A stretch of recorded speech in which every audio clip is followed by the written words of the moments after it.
What's up, everybody? We're live from Bill's garage. We're live, Wire2Wire Sports Podcast. I am the NFL genius, Gene Walzak. In the upper left corner, have Kent State's own, Cleveland's own, College Cottrell.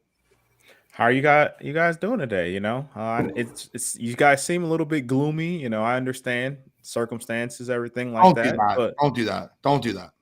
I'm asking, how's everybody doing? You got gloomy, Cottrell. You all sad. Don't do it. Nick already said. He said, been very quiet.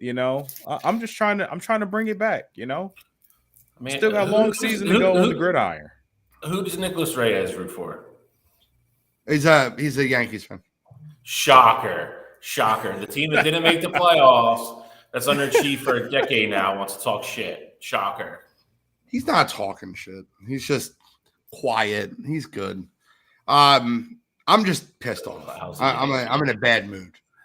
So I don't think that there's any way that you can put me in a good mood. I'm mad, right? The Philadelphia Phillies pissed me off. So before I get into that, let's get into Uncle Shally, Scholastic Shally, Coach Shally. What's up, brother? Not too much. Just at my temporary surroundings for this week, which is a game room in a garage / rave room. So you can tell the sound quality is incredible. We love it here. No, but kid, all jokes aside, we got to open up with that massacre of a beating that we took from the Arizona Diamondbacks, winning 4 or 5, including 2 in our ballpark. Made me sick to my stomach. What do you want to talk about first? You want to talk about how the hitters clenched up in Game 7? Do you want to talk about how Craig Kimbrell better not be on this friggin' roster after blowing Game 4? Do you want to talk about what do you want to talk about? You want to talk about the fact that Trey Turner was swinging an air for the entire series, or the fact that Alec Boehm waited until Game 7 to get a hit, or the fact that Nick Castellanos couldn't hit a beach ball? What do you want to talk about? What do you want to talk about? I'm done. They pissed me off. I said that this team needed to win a World Series. Don't give me that wanted it more shit. Tom, I love you. They didn't want it more. They played smarter. I think the Phillies wanted it too much, which is why they were grabbing the bats too hard, clenching up. Wanted it more. Come on, Skip Bayless. That wanted it more. I love you, Tom, but that's some bullshit. Cottrell, why did the Phillies lose the series, Cottrell? Stop smiling. Don't smile. This is not a happy program. The Phillies lost the series because they're the guys that you pay the big bucks, ultimately didn't come to play. I mean, you could talk about, Kimbrell and those guys, things like that, but when you're paying Harper and you're paying Turner and some of those other, big name guys to not really show up in Game 6 and 7 in your home ballpark, that's why you lost the series.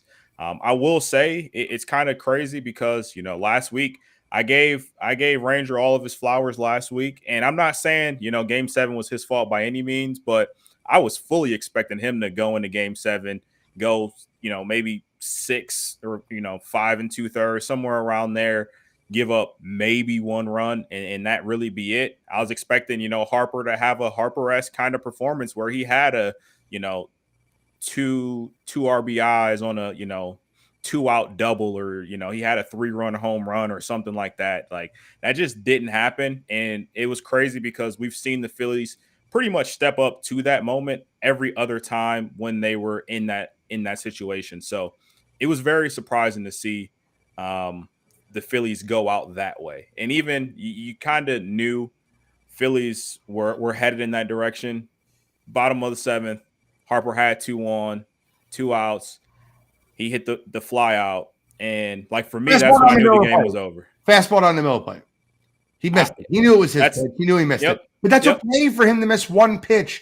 No, it is. It is. I'm saying that was the deflator, though. The reason he only seen 1 pitch, the reason that he jumped out of his shoes when he got that pitch is because the rest of the lineup couldn't freaking hit. And they stopped pitching to him. They made adjustments in that series. Here's the truth, Cottrell.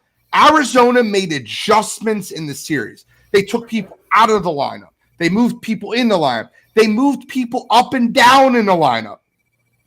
Topper just ran the same 9 out every game. It's my guys. Well, one of your guys is 0 for 19. It's not your guy. Just stop it. He can be your guy next series when you win this series. Can't be the guy. Get him out of the friggin' lineup. I'm not, you might laugh at me when I say this. I swear to God, I said this. I texted Adrian this. I swear to God, I said this. When Castellanos came up with 1st and 3rd and 1 out, I said I'd pinch hit Jay Cave. Swear to God. I would have pinch hit Jay Cave because Castellanos couldn't hit a beach ball with a friggin' 40-ounce bat. Like, it was terrible. Just couldn't touch the ball. I knew Jay Cave would give me a sac fly, and that's 3-1. Totally different game. I can't. And I'm not blaming it on Ranger. That Arizona Diamondbacks team had good at-bats. Corbin Carroll finally played out of his mind of what we've seen all year from Corbin Carroll. Ketel Marte broke the record for most consecutive playoff games with a hit. Like, that's good. They got Christian Walker out the entire series. That young catcher, man, kid is next level, dude, on Arizona. Well, I mean, Moreno just another example of making adjustments. First 3 games, they said before game 4, he's like, they keep pitching me away. I'm just going to start hitting the ball to right field. And that's what he did. He stopped trying to pull the ball. Ranger Suarez pitched great yesterday. Ranger Suarez has nothing to do with why this team lost game 7. In this series, I think Trey and Cassie combined were, 2 for 36? Something like that. You're not going to win. You the 5th, 6th, and 7th inning, you had a guy on second base with less than 1 out. And all 3 times, we didn't get the guy to third base. Not even third. We couldn't get him home. We didn't get him to third base. There's a reason. There's tried and true ways to play playoff baseball. I hate to say it, but like you listen to, if you've ever seen Moneyball at the end of Moneyball, when Oakland gets eliminated, they say you can change it all you want, but at the end of the day, the averages always play out. The statistics always level themselves out. Playoff baseball, that's what it is. You can hit as many home runs as you want, but at the end of the day, they've been doing this since 1890. When you have a guy on second with no outs and it's a tie game or a 1-run game, you bunt the guy to third base. I don't care who's in the box. Other than Bryce Harper, everybody on that team should have bunted somebody to third base and you steal a run, because in playoff baseball, every goddamn run matters. And Arizona treated it that way. They didn't try to get 3 at a time. They didn't try to get 4 at a time. When they had an opportunity to get a guy on second and running, they started running last night. When they got a guy on second, they bunted, or they hit that little ground ball to right field and the guy gave them up. They played smart, team, fundamental playoff baseball. That's why they won. That's why they're playing Friday, and we're not. From game 4 on, Rob Thompson got out-coached by a mile by Arizona. The adjustments they made, their whole strategy with pitching to the big guys. They at one point, it was common knowledge. Like, they even came into game 6 and game 7. They were like, we're not letting Bryce beat us. If any one of those other guys that's not hot right now in that lineup hits the ball out, we'll deal with it. We are not letting Bryce Harper beat us. And still, lo and behold, that dude made a mistake, and Bryce just missed the pitch. But they got outplayed. And Trey Turner was up at the bat with a runner on second and nobody out, and he tried bunting the ball to first in a game when they were down 1 run. I knew that his confidence was completely shot. I completely disagree with him trying to bunt Schwarber over to third there. You're getting paid $300 million. I need you to be able to get on base.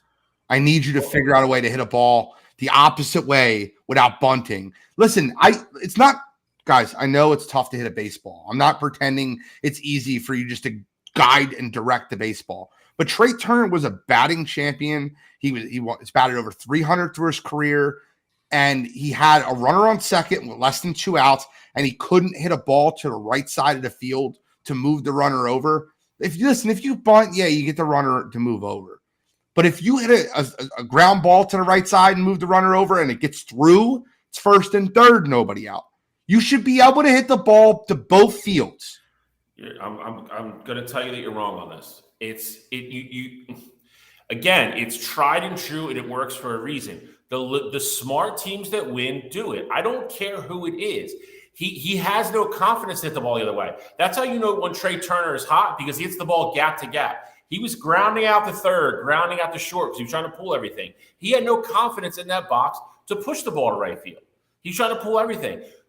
It's no different than anything else. When you get in the box in a playoff game like that, you have one job to do. It's whatever best for the team. He tried to bunt the first pitch and he didn't get it down, and then he just abandoned it. His job is to get that guy to third base. If he feels comfortable hitting the ground ball on the right side, fine. But he wasn't. He has to put the bunt down. Don't tell me you make $300 million and you can't get a guy to third base with a bunt. And then, like you said, Bryce comes up. He doesn't even have to get it hit. If they don't bring the infield in, a ground ball to the right side scores them. Any kind of fly ball to the outfield scores them. It's a tie game. It's a different game. Castellanos for a reason. Castellanos striking out in for first and third. 130 years.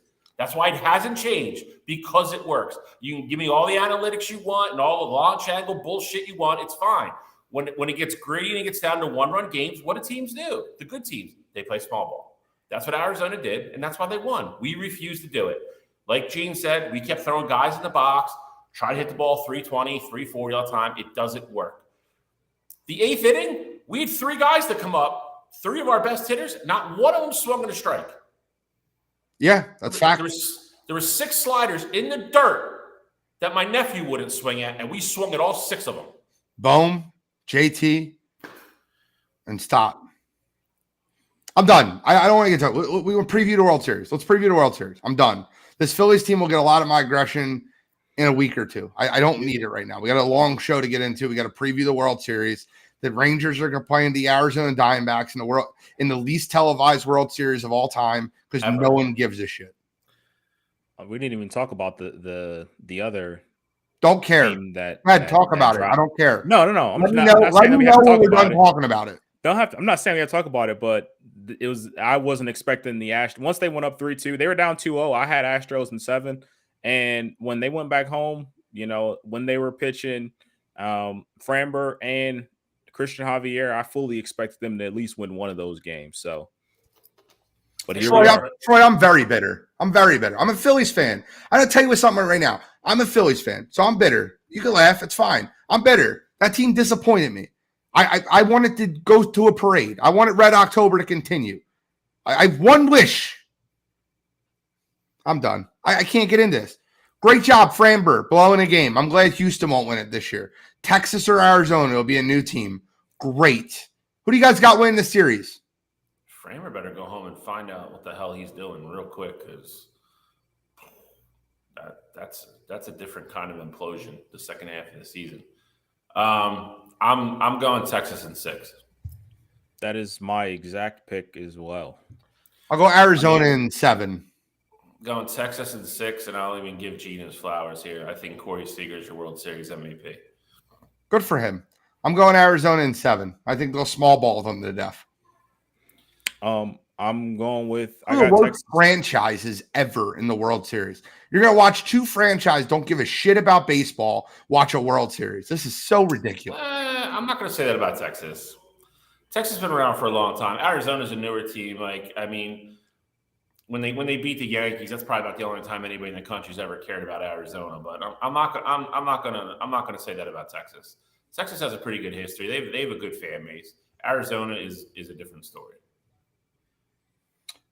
Billy, you can. I heard this. This is ridiculous. Billy, post your bet. Bill, post your bet. He's got a futures bet on the Arizona Diamondbacks from May to make it to the World Series. Post it, Billy. I got Arizona in 7. Guys, we got a long show. Do we have to talk about anything else? Is there anything else we got to talk about this World Series? I'm not breaking it down. I don't care. No, I mean it's gonna be a long winter for us Phillies fans. There's a couple big decisions coming up. So I mean it's gonna be interesting to see what Dombrowski does, and I think there's gonna be some things that are gonna upset some fans, but I think it's stuff that needs to be done.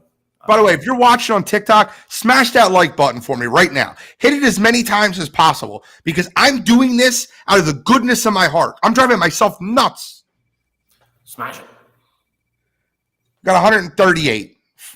It's good start. Let's go. What else are we talking about with baseball? I'm done with the baseball. I got Nathaniel Lowe as my series MVP. I'll go with Kettle Marte because he's unbelievable. Oh, by the way, Corbin Carroll figured it out. Could be Corbin too. I got Arizona winning it. Screw them. Just got 100 likes in 10 seconds. Thank you, TikTok. Keep going. Want 1,000 by the end of this 20-minute spree. Let's go. Smash it. Smash it. All right. So let's get into NBA. Let's preview NBA. We got some NBA action last night. By the way, I don't know why I suffocated through the end of the Suns versus Warriors game. You suffocated? It was, I don't know what I suffered through watching it. I stayed up to watch it when I was suffering. I said it wrong. I'm losing my mind, Kittrell. Don't make fun of me right now. I see. Kittrell, he's touchy. You gotta be careful. I know. But you guys can all laugh at my pain tonight. Are we getting into awards? Is that what we're doing first? We can. We can get in preview awards. We're going to preview the whatever NBA will make you season. Happy. We're going to preview the NBA season. We're going to give you who we think is going to win the awards. Then we're going to give you who we think is going to win the NBA finals.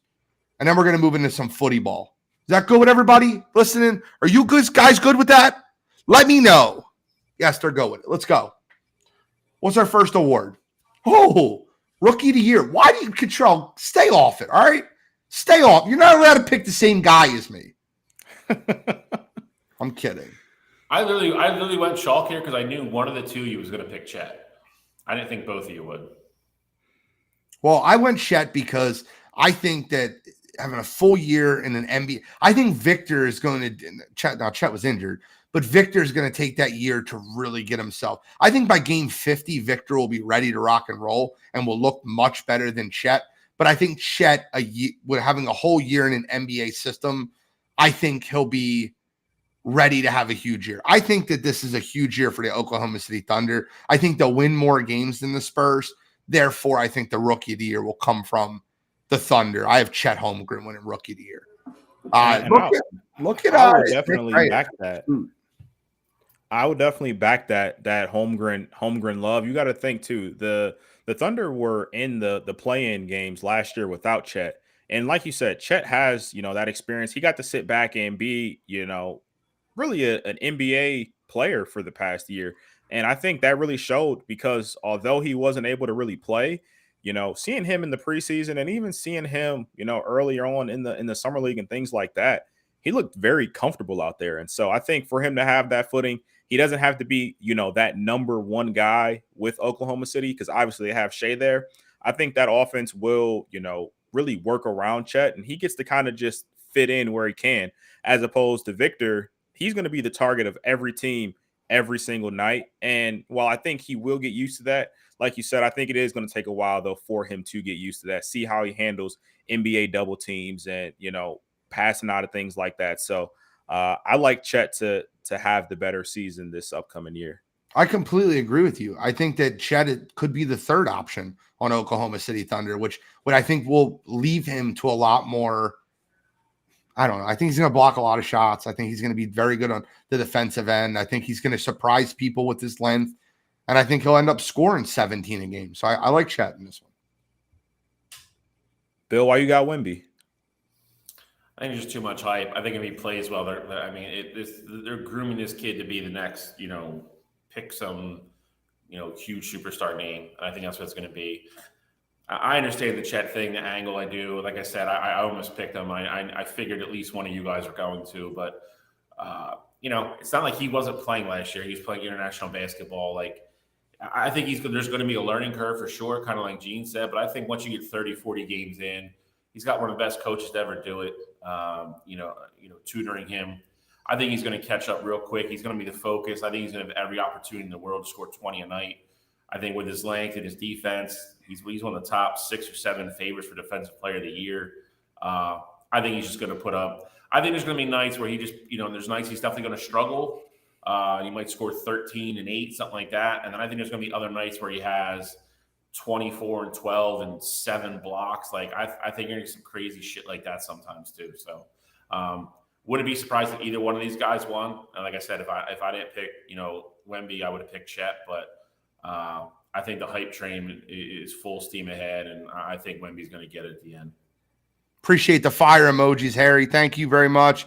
Appreciate all the likes over on TikTok. We're over 2,000 right now, so appreciate y'all. Smash. All right, so 6th man of the year, Control. I love where you went here. You just didn't. You literally did not. You didn't hold back. Go ahead, get into it. No, so I mean, 6th man of the year. I think it's going to end up being Chris Paul. If you look at that Warriors team, like right now, I fully understand why you're playing him. You want to make sure, he has that confidence. You want to get him acquainted because at the end of the day, Chris Paul is going to be in your end of game lineups and things like that. But let's be realistic here. Throwing out a lineup of, your backcourt being Steph and Chris Paul, and then having Clay run the 3, and then you're going to have Draymond out there as well. You're not going to play small like that all year. So I feel like the Warriors know that eventually moving Chris Paul to the bench is going to be the best move for that team. And I think he's going to run the hell at that second unit. And I think that's going to be the way that you preserve Chris Paul as well. Like, I think that's how you're going to be able to get him to play meaningful playoff minutes without having him have that nagging injury come playoff time. So I like Chris Paul to eventually be that role player and come off the bench for that Warriors team. 45 games minimum for 6 man, 65 games minimum for any other award. Go ahead. Tell me why it's Drew Holiday. I don't see this is, why I didn't pick Drew, Bill? There's not a snowball's chance in hell he comes off the bench for 45 games. No, I mean, I think it's going to be close. Like, listen, I saw Chris Paul. I think at the end of the year, I don't think he's going to come off the bench either. I didn't want to go with Norman Powell, so I just went outside the box. I'm doing these against how I normally do them. I get it. I like Norman the Floorman, baby. Norman the Floorman. Listen, Drew Holiday is the best player on this picture, right? I just think he'll start way more games than he'll sit.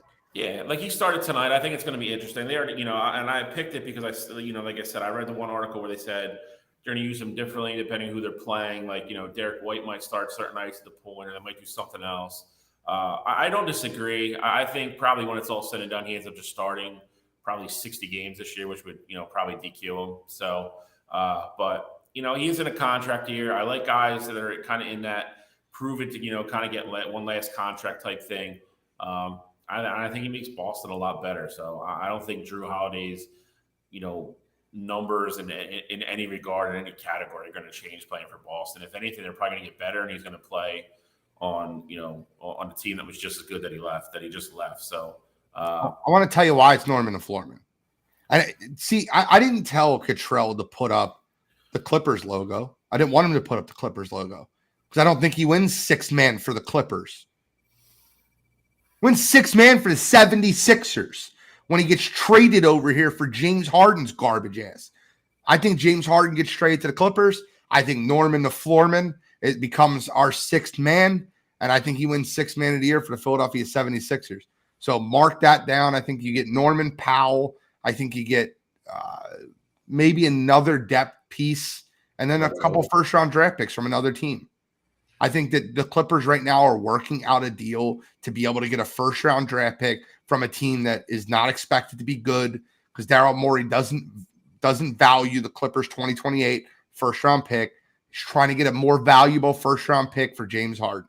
I think you get Norman Powell, another guy, and then a couple first-round picks for James Harden. I mean, I'm fine with that. Sign me up. I just want him out of here. I don't think Tyrese can win most improved. I love that, Chally. I don't think he can. I think he's already averaged 20 points a game, borderline all-star. He would have to be in the MVP voting to win most improved. I just feel like that he's not been good enough to – he's been too good to win most improved. Just an opinion. I could be wrong. But, Cottrell, tell us about your love affair for Jalen Green first. He's on your list every year. Well, I picked Maxey last year, actually. But I like Jalen Green this year. I think Ime Udoka being in Houston is going to make it a lot easier for Jalen Green. I think they're going to be a serious team this year. I think Houston's going to play good basketball. And so Jalen Green was already having a great year last year, scoring wise. I think Houston's going to be more relevant this year. And so, I could see Jalen Green averaging 25, 26 points a game, especially with a true point guard like Van Fleet being there. So I think this is your guy to ultimately win the award. I like this. Nick Reyes, I like Obi Toppin. I think he could definitely win the award. I love that. I do. It's a very good pick. I'm weird with most improved because I think you can't be any kind of like a letdown so far to win most improved. But well, the reason I picked Cade is because Cade has kind of been a letdown, but he's been hurt, right? And I think this is the year. I was talking about Obi. I wasn't talking about Cade. I get it, but I think this is the year that Cade Cunningham really breaks out for Detroit. I love the pieces that Detroit has on their team, and I think Cade Cunningham's going to run the show for that team, and I think they're going to be very competitive. I think they're actually going to be a play-in team in the East. Yeah. I think Detroit's going to be a good team, and I like Cade Cunningham to win the award for most improved player. I think Detroit's going to be sneaky good. I just want Maxey again. I completely hear and understand what you're saying from last year. I also think with Harden not being here, I don't think there's any shot they let him take the floor in the Sixers uniform this year. I think he's going to be free to kind of just, they're going to let him play the way he wants to play. It's not going to be off ball, which I don't think is his strength all the time. I think they're going to let him attack more. And I do think his number's going to go up. And I think if, him and Joel continue to carry the team, then I think he has a legitimate chance to win the award. I hear you. We're talking about most improved player. If you're listening on TikTok, Shally has Tyrese Maxey. I have Cade Cunningham. While our boy College Cottrell has Jalen Green again. I know he didn't pick him before, but he's a love affair with Jalen Green. DPO. I was wondering when the Homer would come out for DPOY for the Cavaliers. Homer Simpson is here. Ladies and gentlemen. I already regret my pick. Your pick is terrible. So I got Evan Mobley. Call it Homer all you want to. He was the runner-up last year, Defensive Player of the Year. I think this is a situation where, not really. Yeah, I don't know what he's talking about. I get it. Your guys don't play defense over there in Philly, but Evan Mobley is the guy to win this award because the defense is going to rely heavily on him. I think there's going to be a point this year where potentially Jared Allen is no longer there, and I think Evan Mobley is going to have to be that guy that is the force in the middle. I think his versatility, him being able to guard multiple positions, is definitely going to help him out this year. He has to get those numbers up in like the block category, but I think he has all the tools to ultimately get there. So I like Evan Mobley this year. Before Shally gives his, which he regrets already, he wants to change it, I'm going to convince him who to change it to. He's going to change it to Giannis Antetokounmpo, and I'm going to tell you why. Without Drew Holiday there, the Milwaukee Bucks lack perimeter defense. They do. Just that is what it is. Dame Lillard's there. I think Giannis takes a huge step up, covering inside and outside the paint with Brook Lopez, who won a Defensive Player of the Year before on the team. I think Giannis takes a huge step up. And I think with Damian Lillard on the team and Chris Middleton back, it takes a load off of Giannis offensively. I think Giannis is third in the league in blocks this year. I think he has a ton of steals. I think he locks up a ton of defenders. And Giannis will step up to take over after a huge contract. He just signed it. Did you hear what he said? I just signed it. I didn't even look at it. He's like, they got me Damian Lillard. I just signed the contract. They gave him $60-some million a year. I think Giannis comes out this year with something to prove. I love Giannis this year. Listen, you might see him later. You might, but I got him for DPOY. I think Giannis is going to take a huge step defensively. I don't know if there's he is on the absolute short list of athletes, great athletes that play in other cities that I not only respect, but I think he does everything right, and I will never root against him. Agreed. I really want to change my vote already. Change it. What do you want? What do you want? We'll let you change it. We're only one day in. Well, he already boned me once. He's literally opening night, and he's already boned me. Honest to God, I'm not gonna lie. I'm not doing this just to get Gene all riled up. I almost picked Evan Mobley. I thought you were gonna switch to Giannis. I thought I sold him. I need to go back to sales school, gentlemen. I need to go back to it. I thought he was gonna say Ben. No. Oh, if he said Ben, I would have thrown him off the show. Ben Simmons it is. No. I'm going to stick with Andy Davis. Ben Simmons cannot win DPOY, just so y'all know. If you see me looking this way, it means I'm talking to the TikTokers. We got 3,500 likes over on TikTok. I appreciate y'all tuning in. Let me see y'all in the comments. Smash that like button. I want to keep seeing it. We got a goal of 10,000 for the show, and y'all going to hit it. I know you are. Smash it. I'll stick with Dave. Listen, I think his rebounding numbers and what he does on the inside will keep him in the conversation. My concern with him is the same thing it always is, and it was the concern when I picked him. Is he going to play enough? The man is made of tin, and the parts that aren't tin are made of glass, and it's not a good combination. Those things do not go well with each other. I think if he qualifies, I think he's got a shot. If not, I think the other two gentlemen that my co-host pick are probably the two other people likely to win this award. So I think somebody will hit the board on this one. I guarantee it. Ooh, Shally. I love Control. I love your pick. I really do. I love your pick. Control, were you born in Houston and we just don't know? No, it's a great pick. No. I'm just saying, for a team that for the last 3 or 4 years has won 18 games a year, you like Houston a lot. They got pieces that I like. I'm a Cam Whitmore guy. I do like Cam Whitmore as well. Obviously, I like Jalen Green. Basketball wise, I liked Kevin Porter Jr. I know he's not there anymore, but they're picking up pieces. I think they're going the right direction. And the man leading that charge is Mr. Infidelity himself, Ime Udoka. So I think he's going to have those young guys bought in. And, we obviously saw what he did in Boston. Now, obviously, this Rockets team, they're not built like how Boston was, but I think those guys are going to buy in. And I think they have all the tools to potentially make not only the play-in, but work their way into being one of those top 8 seeds and make the playoffs this year. They got some vet leadership in Brooks and Van Fleet. They got the young guys in Jalen Green and Cam Whitmore that can take that step. I think Ime is going to have those guys bought in to have a very successful year this year. I don't disagree with you. I don't know if it's a coincidence. I'm just saying they bring the guy in who, slut shamed his girlfriend in the front office, and within a matter of months we got a domestic violence issue. Hey! Don't bring that up. That she's recanted. It could be. She said she didn't strangle him. She didn't recant the whole thing. But that being said, I'm just saying, coincidences happen. They didn't hit her. Maybe that's what it was. I didn't recant part of it. No, but all kidding aside, I'm curious to see how that works. I really am, because I don't know how much of it is. I think it's going to work. I really do. Or he was the coach of a team with a lot of really good players. Joe Mazzulla showed you that doesn't matter. Shit, Brad Stevens showed you that didn't matter either. I think Ime Udoka is a great coach. I can't wait to see what happens down there. Truly believe that.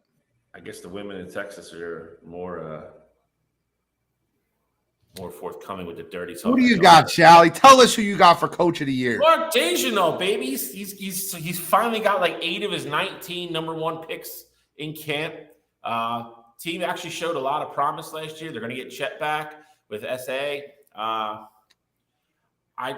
think this team. I think this team makes the playoffs this year, and if they do, I think he's a unanimous Coach of the Year winner if they make the playoffs.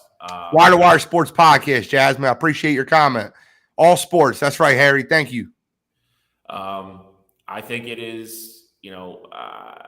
This is the year that I think he's going to have the pieces he needs and prove that he's a good coach, and he's going to get these young kids playing in the right direction together, which I think is important, which I think is, the biggest hurdle that, Udoka has. I think if he can do it with all the talent Houston has, I think these guys are in very similar positions. I like Oklahoma City a little bit better because they have a proven superstar already. So, and now you're adding Chad, like Gene said earlier, who's not going to have to be the number 1 choice. He's going to be 2 or 3, going to be a force on the boards and down low. I just like Oklahoma City a little bit better. So I went with Mark for Coach of the Year. I completely agree with you, Shal. You don't have to tell me. I love the roster as a whole. I think they're going to have a great year. I think they finish as the 5th or 6th seed in the West. Forget just making the playoffs. I think they make the playoffs and they make some noise. I think they're this year's kings. They're going to light the beam. No I love. love him this year. Love him. No, because finishing in the 5 seed and losing the second round of the playoffs doesn't get you coach of the year, because that's what's going to happen to the Sixers. Well, I mean, that could be Mark Daigneault. He could finish at the 5 seed and get you coach of the year. He could, but that would be taking that team in an upward trend. Nick Nurse would just be doing whatever. I think Nick Nurse is a good coach. I think he'll do a good job in Philadelphia. Oh, I'm not saying he's not a bad coach. I'm just telling you that's how the Sixers season is going to end unless something drastically changes. I have no problem with the Nick Nurse hire at all. I just, they're in a bigger mess than a lot of people want to admit. That's all. That's what I'll say. Norman the Floorman and Terrence Mann and a couple first-round draft picks, and the 76ers are ready to go.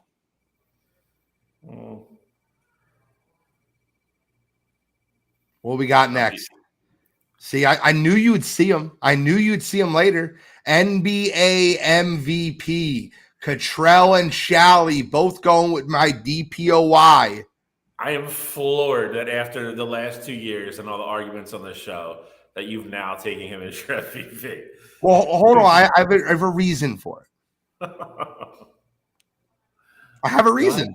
Go ahead. I'm listening. No, I go last. You two both have Giannis. Go ahead. I'll go quick because I know Cottrell will probably have more stuff to say than this.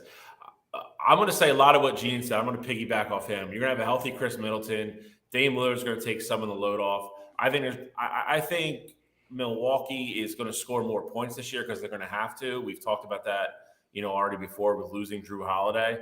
So it's just more stat padding for Giannis. I think he's kind of danced around the award the last couple of years, and we've been stuck on this, JoJo and Jokic argument. I think Giannis sweeps in this year and takes it.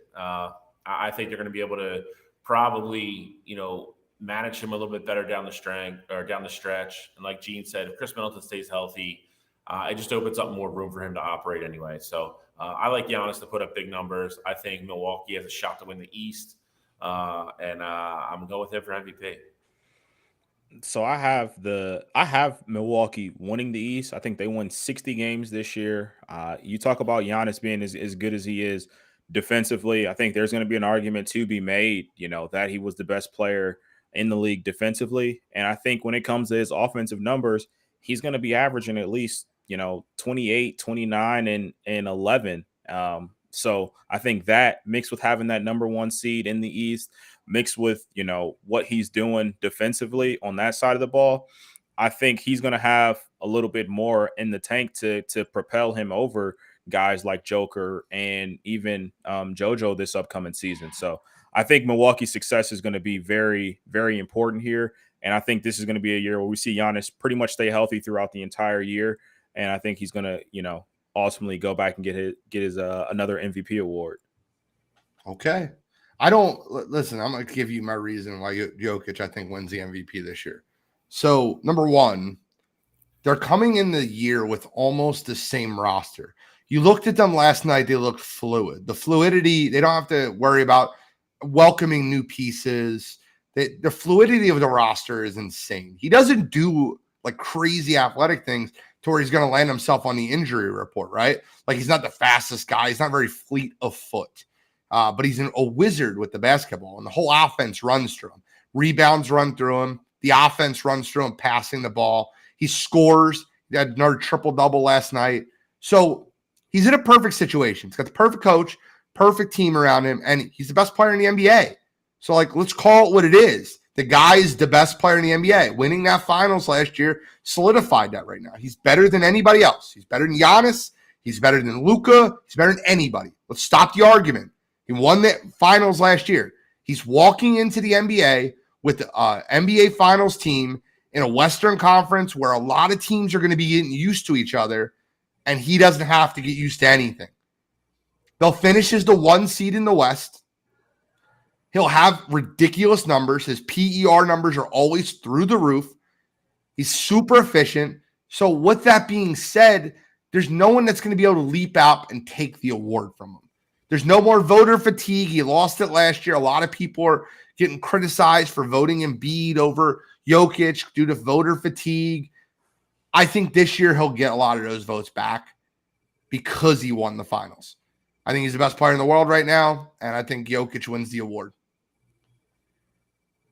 You shook your head, Gatrell. Do you have anything you want to counter that? You want to rebuttal what I just said? Yeah, I think Giannis is the best player in the world. I think when you can do what Giannis does on the offensive side of the ball, think pairing that with ultimately being one of the best, if not the best, defender in the NBA as well. I think that says a lot to you, and I think Do you Giannis not think falls that into people are that. starting to control? Do you not think people are starting to figure out a way to like kind of bracket Giannis because he can't shoot? Like I've seen that happen multiple times where I think that like, all right, so let's look at it this way, right? They both have one weakness in their game. Giannis's weakness is shooting. Jokic's is probably rim protection. Like he's a decent defender. He jumps the lane. He rebounds the basketball. He's a mid to average defender at this point. He's improved his defense from statue to mid average. And Giannis is a terrible shooter. Yeah, I mean, I agree with you there. Giannis can't shoot, but at the same time, if you average 30 plus and you can't shoot, like I think that tells you a lot about what your game is. And I also think this year people aren't going to be able to just lay off of him how they want to, because Giannis will drive and he will kick it out too. He'll kick it out to Dame, or Dame will have him running the pick and roll, things like that. Like I think the Milwaukee offense will look a bit different. I think it's ultimately going to make life easier on Giannis. And like I said, I just think with Giannis's ability to impact games, especially defensively as well, I would take, for my money, I'm taking Giannis as the best player in the league. I feel you. I need to stop for a minute, 7:43 Eastern Standard Time. I need to tell y'all all in the chat. Do me a favor. Stop what you're doing. Appreciate all y'all in the chat. Give us a share. Give us a like. Send it out to your friends. Let your friends and family know that we're live right now. Wire2Wire is growing at a rapid pace. We are live on TikTok on my phone. We're trying to work on getting live to restream. It's a pain in the butt.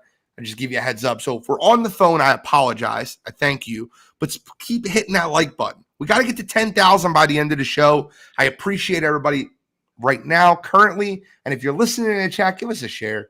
Give us a share, guys.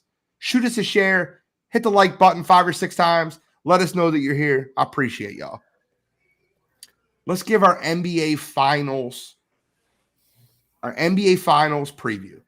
Who do you got and who's winning it? First show, NBA show of the new season. We're going to give our finals prediction here. At the trade deadline, we can give a new one.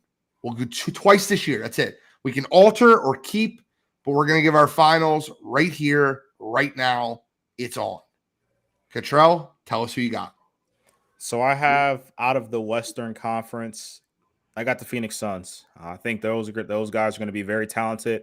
I also think that they make a move later on in the year and they get them a true point guard, even if it's just a guy that comes off the bench for them that can run their offense. I think that's going to be something that they are going to do. Devin Booker and Kevin Durant being there, obviously a huge force for them. But then adding in a guy like Bradley Beal, I think that's going to be a major piece for them. That's a crazy three-headed monster. And then on the other side, I got the team who I think is going to be the number 1 seed, won 60-plus games this year, and that's the Milwaukee Bucks. I think them adding in Damian Lillard is going to be a huge piece for them. I understand that they got rid of Drew Holiday, and defensively they won't be as good, but I fully expect that Milwaukee offense to take that next step in a Eastern Conference that's really wide open. I mean, you don't have a dominant team or just that clear, runaway team right now. So I think with Giannis being the best player in the world, he's going to have his team ready to go. And Dame's been looking for a team that he compete with to potentially go win a championship for. So I think Milwaukee's going to be hungry, especially after their defeat last year in the playoffs, going out in the first round. And I like the Bucks to go off and win NBA championship this upcoming season. Shally, who you got? He's got Bucks over Suns. I'm going with what Gene said earlier. I think Denver wins West again. I think Denver makes the finals. I think they're the best team. I understand that, the three-headed monster with Beal and Durant and Booker, the team has no depth. I think over the course of 82 games, it's going to be an issue. Cottrell's talking about going to get a point guard. I don't know how they're going to do that because they have no money. They're literally up against the number with having the 3 guys on the roster. So I think that would be a very interesting move and an interesting trade. Could happen. But that being said, I still like Denver. They play the best version of team basketball in the NBA right now. It's complementary. It's not selfish. They have 4 or 5 guys that can score. They can play defense. They pass the ball better than anybody. I like Denver to come out of the West. I just think they're better. And out of the East, almost went with Milwaukee, but I changed. I'm going with Boston. I think Boston finally gets over the hump this year. They lost to Miami last year, and that steam locomotive that Jimmy Butler was. I think they get over it this year. I think they get over the hump and they make the finals. I think Tatum. I think adding Drew Holiday, having him, Derek White, keeping Jaylen Brown in house. I think it. I think they're the best team in the East. I think they're the most talented team in the East. And I say that obviously knowing Giannis and I'm a big Dame Lillard fan with Cottrell as well. I just think Boston's going to play better team basketball when it matters, and they're going to play better defense. And I like defense in the playoffs, so I'm going with Denver versus Boston in the finals. We already smashed our goal. So I'm literally creating a new goal right now on TikTok. I will sing a song for you. Sing a song for you if you hit this goal. So if you're watching on TikTok, I will start singing and I'll sing a song of your choice. You could pick it. We'll go nuts. Just set a new goal. Thank you so much, Harry, for the 20 roses. Appreciate you, brother. We got 100 as a goal now. 100. You hit that goal, I will sing a song for y'all. All right, but we got to get back there. On air, I will sing it. Song of their choice. Everybody's got to stop pushing that damn button in. No. It'll be a song song of their choice. Sing, bro. They do. I'm a great singer. You don't know this. I'm like a mix of Fergie and Jesus. Listen, I know your mom loves you, and she's the one that probably told you that. But remember that. We didn't need this. Shally, this is not bash on Gene night. I'm already in a bad mood. It's not bash. I just want you to embrace your strengths and recognize your weaknesses. And your singing voice is one of your weaknesses. Well, you don't know that. You'll find out shortly. If we hit that goal, we'll find out. All right, so here's my finals. Bill, you didn't give us a winner either, by the way. Oh, I'll go Denver in 7. I think it's a war. I love Denver it. Repeats. We got Denver over Boston. We got Milwaukee over Phoenix. I think Cottrell did something that was very selfish, and it was sly. It's a little sly. You don't know what he did, Shally. He did something, and it was very sly. So I'm going to do something sly back. I already prepared this. It's just like, preparation.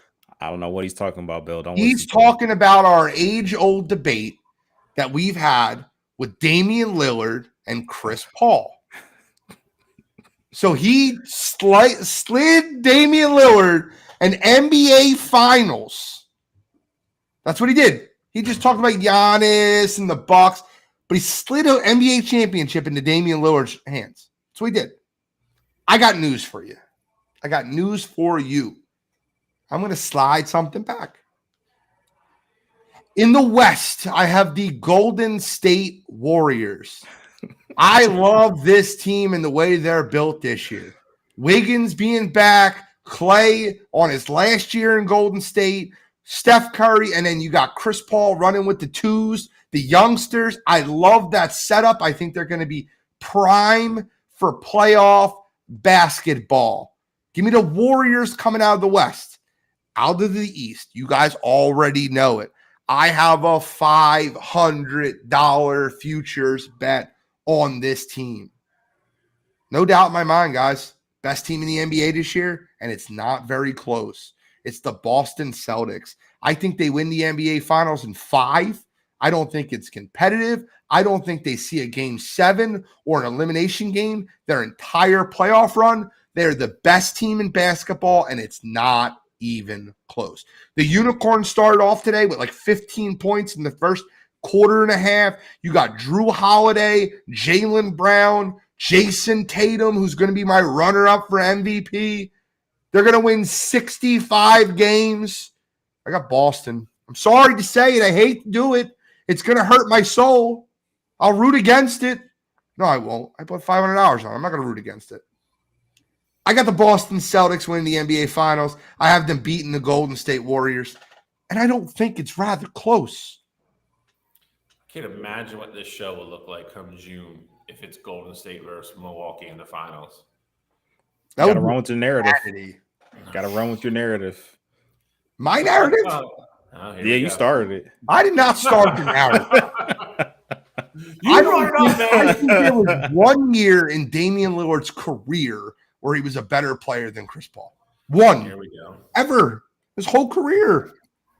All right. I think there's probably one year in Damian Lillard's career where he had a better team than Chris Paul. Let me ask you both this, and you both can answer separately. Here we go. No. This is like a no jumping on each other's answer.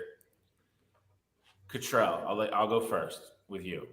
If somehow Golden State wins the title this year with Chris Paul, will you finally cede in your argument between the two of them?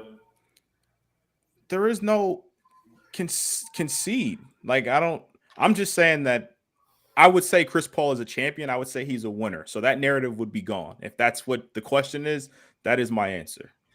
There's the only thing I want to talk about this real quick. Gilbert Arenas had a podcast recently, and he talked about I forget who was on the podcast, but somebody said, if I'm a loser, we were a loser in the NBA because she's like, so you were a loser because you didn't win a ring, but you won a ring in college, you were a winner there, and then you entered the NBA and you were a loser. I don't think to win an NBA Finals makes you a winner as much as to not win an NBA Finals makes you a loser. You're not a loser if you don't win an NBA Finals. I don't believe that. I just don't. Like, I don't think Charles Barkley's a loser. I don't think that Patrick Ewing's a loser. I don't think that these guys are losers. I think they didn't win an NBA Finals. Is Bryce Harper a loser, Shally? No, but who's calling them losers? Cottrell. Why do you play the game? Why do you play the game? He never. Why do you play the game? He never called Chris Paul. You played to win the game in a derogatory way that like the dude stinks. Like he never said. That. I'm just kidding. All right, we got to move forward, guys. 7:55. We're just wrapping up NBA. We got to get into NFL, NCAA. We got to talk about Volkanovski getting knocked out for the first time in his life. He wasn't even knocked out as a kid. His dad never knocked him out. We're talking about that beast at 185, about to take that title from Sean Strickland, too. By the way, did y'all watch that fight? I don't want to get we got football going on. We're going to get a recapture. Did y'all all watch that fight? I just want to make sure. Absolutely. Yeah. All right, if you watched the fight, what in the world would possess you to score that fight 28-28? Nothing. It's awful. Okay, just checking. I want to make sure you know it's awful too, because it was awful that it was scored 28-20. Hamzat broke his freaking hand, had 7.5 minutes of control, took him down all 3 rounds. If you want to give the second round to Usman because he popped him, which he did, he popped him, and Usman did a great job. You wanted to give it. If you scored 29-27, I definitely gave the second round to Kamaru. But with that said, like, the 10-8 first round, like I agreed with it, but like now we're doing that. Like Kamaru definitely lost the fight. Like he rode his back for 4.5 minutes. Here's the problem with it. If you're scoring it that way, you are telling me that you watched that fight and you were like, that fight was a tie. Oh no, okay. But that's what that scorecard says. You can't objectionably watch that fight and be like, those two guys tied. They should run it back tomorrow. That was a draw. That was an even fight. There's no way. I don't think that was the case. I thought Hamzat clearly won the fight. I would have scored it. I had at 28. What it would 28-27 technically, because Hamzat would have been 29-28.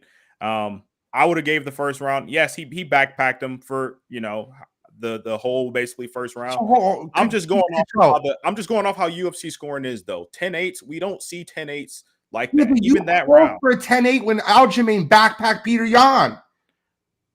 And did we get it? No. Yes. So that's my point. He did get the 10-8. That's why he won the fight. No, that fight would have been a draw with the 10-8 there.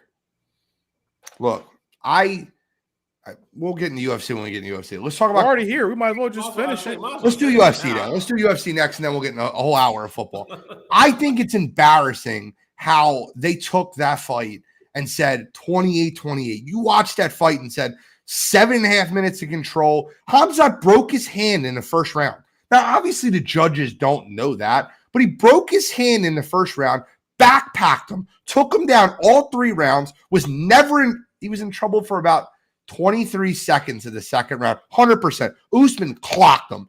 By the way, if you had any questions of whether Hamzat had a chin, you shouldn't have those anymore. That right hand that Usman hit him was flush. It was I got to give Usman all the credit in the world. By the way, this is a guy I never give credit to. I got to give that man all the credit in the world. Took that fight up 15 pounds in 10 days' notice. And I'll be honest with you, he landed a ridiculous shot in that second round. But you're looking at your new 185 champion. He's going to run through Sean Strickland. It's not going to be close. He's going to tap him out in the second round. It will not be a 5-round fight. Hamzat will end that story quick. I mean, I don't disagree. I mean, Sean Strickland isn't. I don't see Sean Strickland. He beat Izzy, so he's the champ. Like, there's no doubt about that. But like, Sean Strickland, in my mind, isn't that championship material. Like, I do think there's other guys in that division that could take out Sean Strickland as well. But with that being said, like, got to give all the props in the world to Hamzat for doing what he did to Kamaru. Like I said, I think 28-28. If you watch that fight, there's no way that you could tell me that it was a draw, because I do feel like Hamzat won that fight. I don't think it's great. I had Usman for sure winning the second round. I don't think it's crazy if somebody gave him the third round, but that fight wasn't a draw. Like, Hamzat won the fight, so give him all the credit in the world there. I do think Kamaru may have found his footing though in that 185 division. I think he should try and make that his new division and ultimately try to go toe for toe with Hamzat in a 5-round fight where you have a full camp and you can, kind of get after him. So I think the UFC is in a great spot right now with that 185 division because Hamzat's clearly going to take the belt from Sean. Like, I don't think there's any doubt about that. You got Kamaru on the horizon. Izzy, we don't know what's happening with him. And then, as quiet as it's kept, Bo Nickel's making his way. Like, he's going to be here before you know it. So, you're right. You got a lot of pieces right now at that 185 division. Oh, by the way, before you go, I will say this: fighters hate Hamzat Chimaev, and I understand why. Right? He's unprofessional as hell. Missed weight 170 by 8 pounds. He's starboarded to championship levels in a 185 division, in which a lot of people think he didn't earn. I honestly understand. Like, Gaethje said something during the fight about 10-8 rounds. Paul Acosta obviously doesn't like him, ran his mouth about him. Strickland said he didn't deserve a title. There was like 6 UFC fighters that came out publicly against Hamzat Chimaev, and I understand why. For a viewer, though, I love him. He's entertaining. He's super entertaining for me. So I can't wait to watch him destroy Sean Strickland. And then we get a lot more good fights in that division, right? You can line Hamzat up versus Bo Nickel, Hamzat versus Izzy. Like, you can see a lot of good Hamzat versus Paul Acosta, even though that won't be a good fight. You can Hamzat versus Kamaru Usman with a full camp. I love that. I love that idea.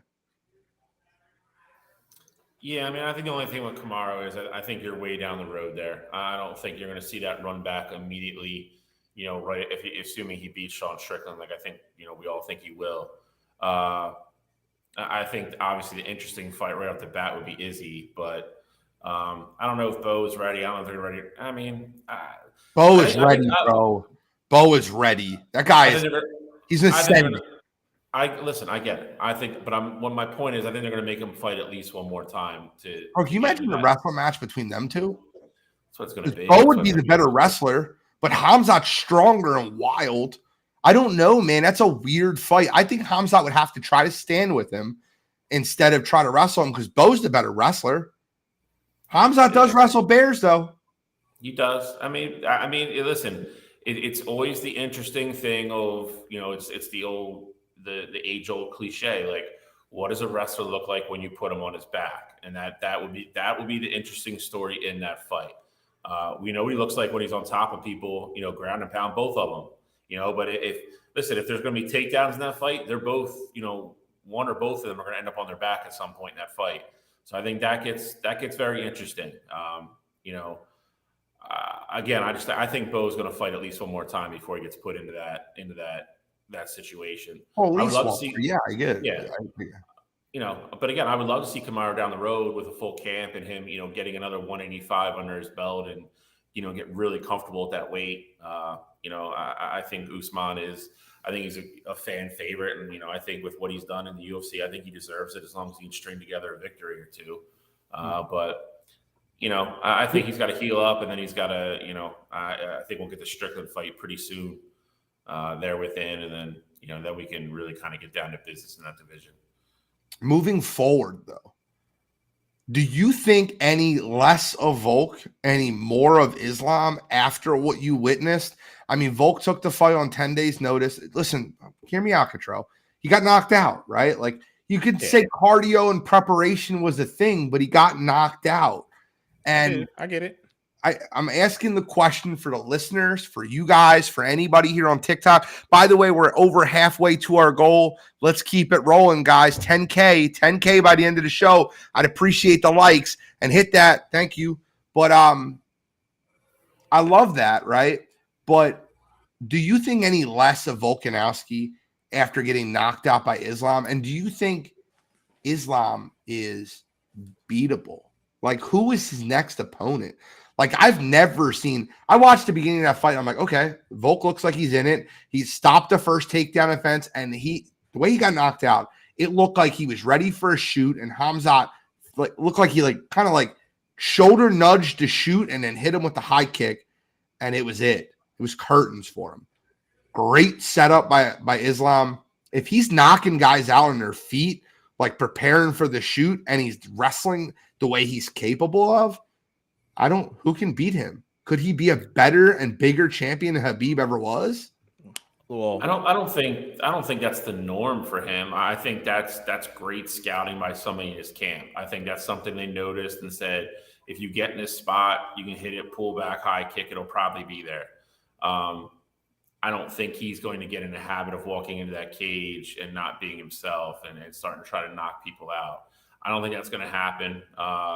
And I'll say that because I think it's the same thing, that Khabib was. He was very disciplined. He never really got in there and tried to be something that he wasn't. He was just going to be dominant in what he did. And until somebody can stop it, I think we're starting to get into that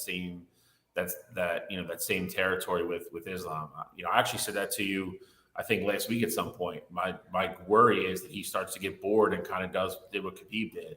Obviously, Khabib did it for different reasons, but I mean, we're starting to get into that territory. And I absolutely don't think anything less of Volk whatsoever. I still think he's one of the best 2-3 pound-for-pound fighters in the world. That's not going to change. I think he went up to a guy that is extremely bigger than him, a foot taller than him, on like you said, was 15 days notice or whatever it was. Got in a cage with the very best, and saw what was what. So he's still the 145 champ. I don't think anybody 145 can beat him. I don't think anything less of him. And I think Islam is. I don't know. There's no name off the top of my head that actually I believe could go in there and actually get into a 5-round war with him. I just don't. Well, who's his next opponent then, Charlie? I don't even know. Charles, you're ready. Charles Oliveira.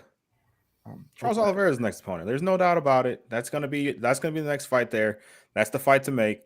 And can Islam be beaten? Yes, he absolutely can. We all saw that first fight with Volk. Volk is the guy to do it. And I said this last week. I hated that Volk took this fight because now there's going to be a while if we ever see Volk Islam 3 because of what happened. Now, I didn't think that he was going to knock him out as early as he did, obviously. But I thought Islam was going to be dominant in that fight, and it was going to look like a fight where Volk took it on short notice. And, you talked about Volk looking good in that fight. He definitely did. There's no doubt about that. But him getting caught the way that he did, it's a wrap for the idea of Volk and Islam fighting again. And to answer your question, I don't think anything less of Volk. If anything, I think more of him. We know how tough Islam he's the number one pound-for-pound fighter in the world. You can't say that anymore. Yes, I can. Absolutely can. You think he's the number one pound-for-pound fighter in the world right now? No. I'm saying that I can think more, think highly, So rankings-wise, you think less of him, though?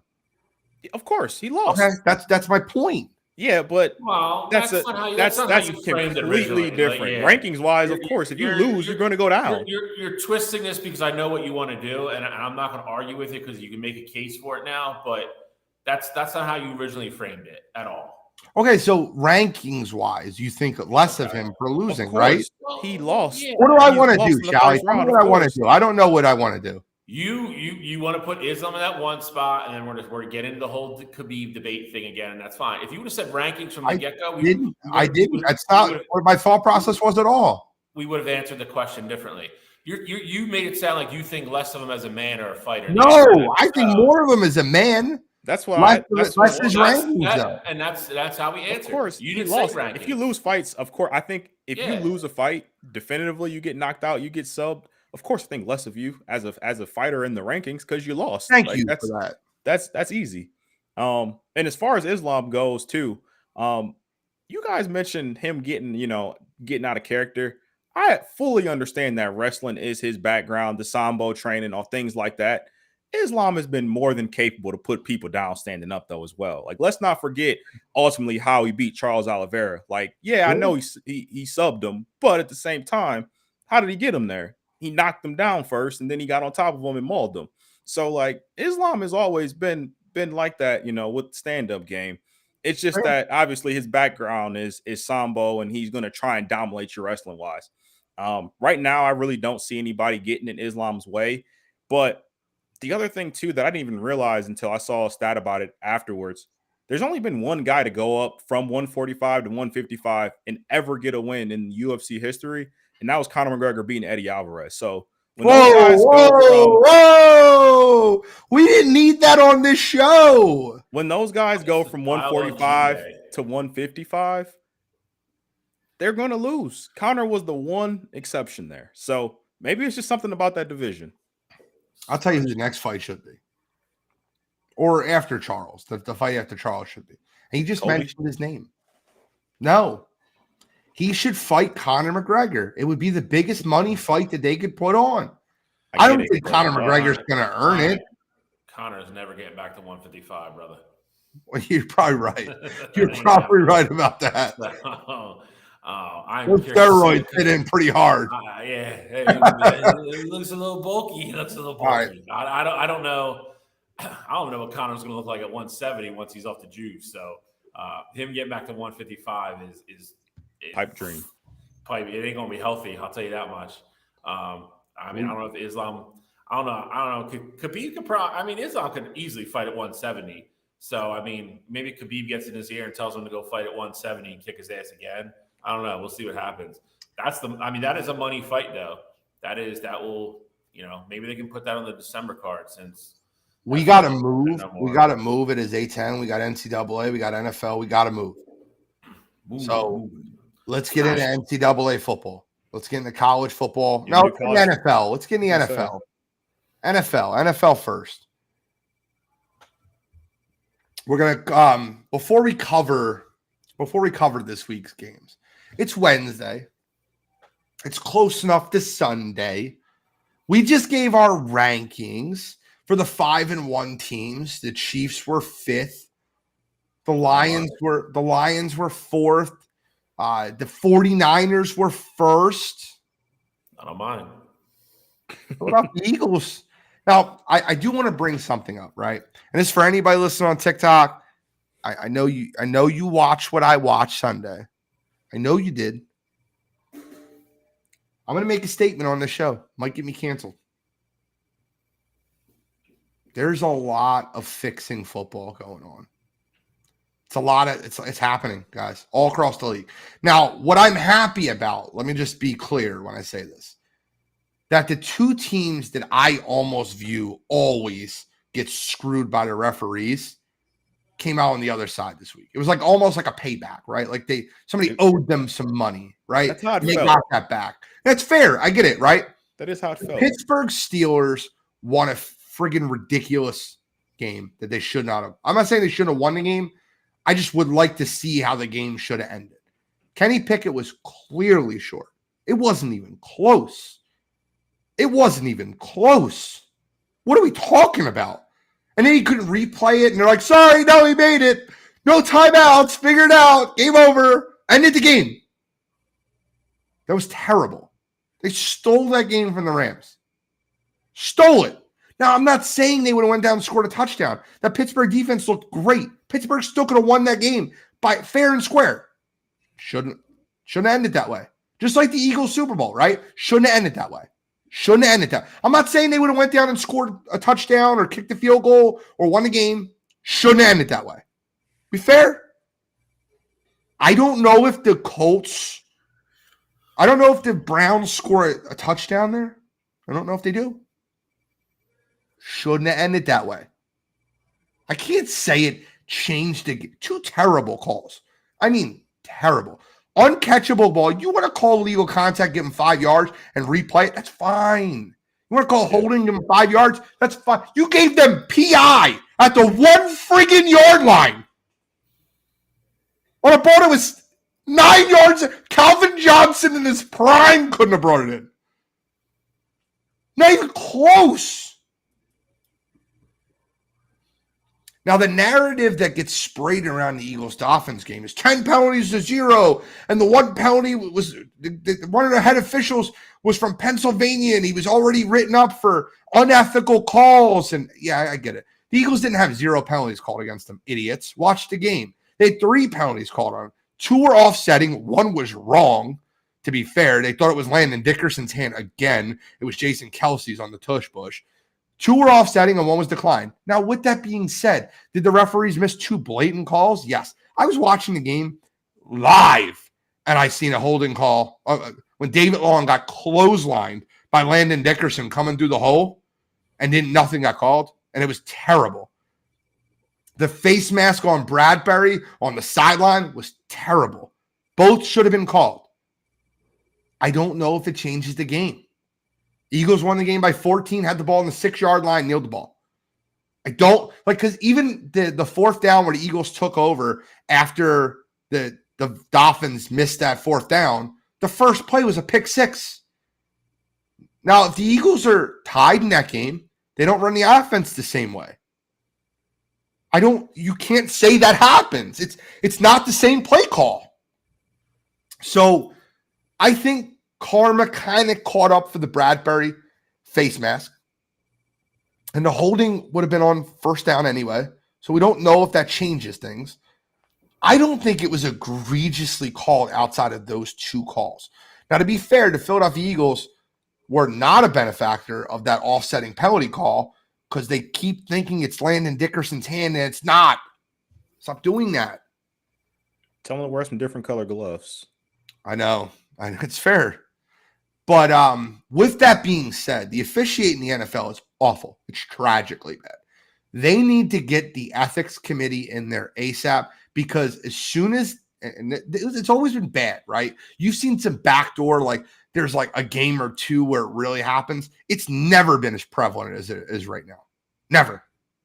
It's never been as – it's because the gambling companies are involved and invested in the NFL. They have the DraftKings parlay and the FanDuel this. And, dude, I'm telling you right now, they got to get gambling out of the NFL's pockets. It's got to – or the ethics committee has to come in and hire officials that are like, I don't know, dude, church mice.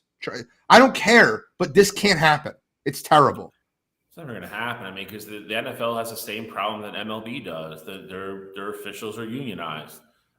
You have to, I mean, just to make an MLB comparison, Angel Hernandez held MLB hostage for 3 years after being awful, and then he sought a lawsuit saying he didn't get to do the World Series or get promoted to crew chief because he wasn't white. And nothing to do with the fact that every game behind home plate, he calls like an 80% clip, which is the lowest. Doesn't matter. These unions are back so strong, you know, in regards to relation with the league. The league has no say in it. They have a lot of money, Shally, figured out. It's not my job to figure out the unions. It's my job to figure out the ethics that's happening in the NFL right now, and it's very clear. Yeah, but what you don't get is any referee that's worth any kind of crap, have it be NFL or anything, they're all in a union. They're not going to – it's not like you can't – you can look this up. Shally, you can look this up. You can look this up. I swear to God, you can look it up. The 3 games in which Vegas made the most money on were the Browns not covering and winning because they got all the money line bets for the Colts and they got all the -3 bettors for the Browns. The Steelers covering versus the Rams. Everyone's like, how the hell is that spread only 3? What the hell's going on here? And the Philadelphia Eagles on Sunday Night Football with 70% of the money on the Miami Dolphins on the most bet on game of the day. They made the most money off those 3 games, and they had horrific officiating. I'm an Eagles fan, dude. I still think the Eagles win the football game. I'm not saying that the Eagles are any less of a football team, but the refs made sure they did. Again, they weren't game-changing, line-altering type things. You want to go to the Cleveland game, that's fine. Eagles-Dolphins game was not that. Like you said, they nailed the ball at the 6. If they really wanted to screw stuff up, somebody would have scored. They just called off the dogs because they got the first down. They didn't do anything. That's a 3-possession game. It's also under 52.5, which had the over by a million, just to be clear. But again, that is sportsmanship. That happens all the time. That's not Vegas calling anything. I get that. I get that. But my point with the referees is the college referees are all unionized as well. You can't fire all the NFL referees and just be like, oh, we'll take all the D1 referees from the SEC and the Big Ten and we'll move them up to the NFL. You're right. It's not gonna happen. So I definitely they need to get better. They need to get better, and they suck. I mean, I think we all agree upon that. And the other problem you have now with all the instant replay and all the cameras and everything else, their mistakes are being shown even on a higher basis now. It's easier to see the mess ups than it ever was before. So.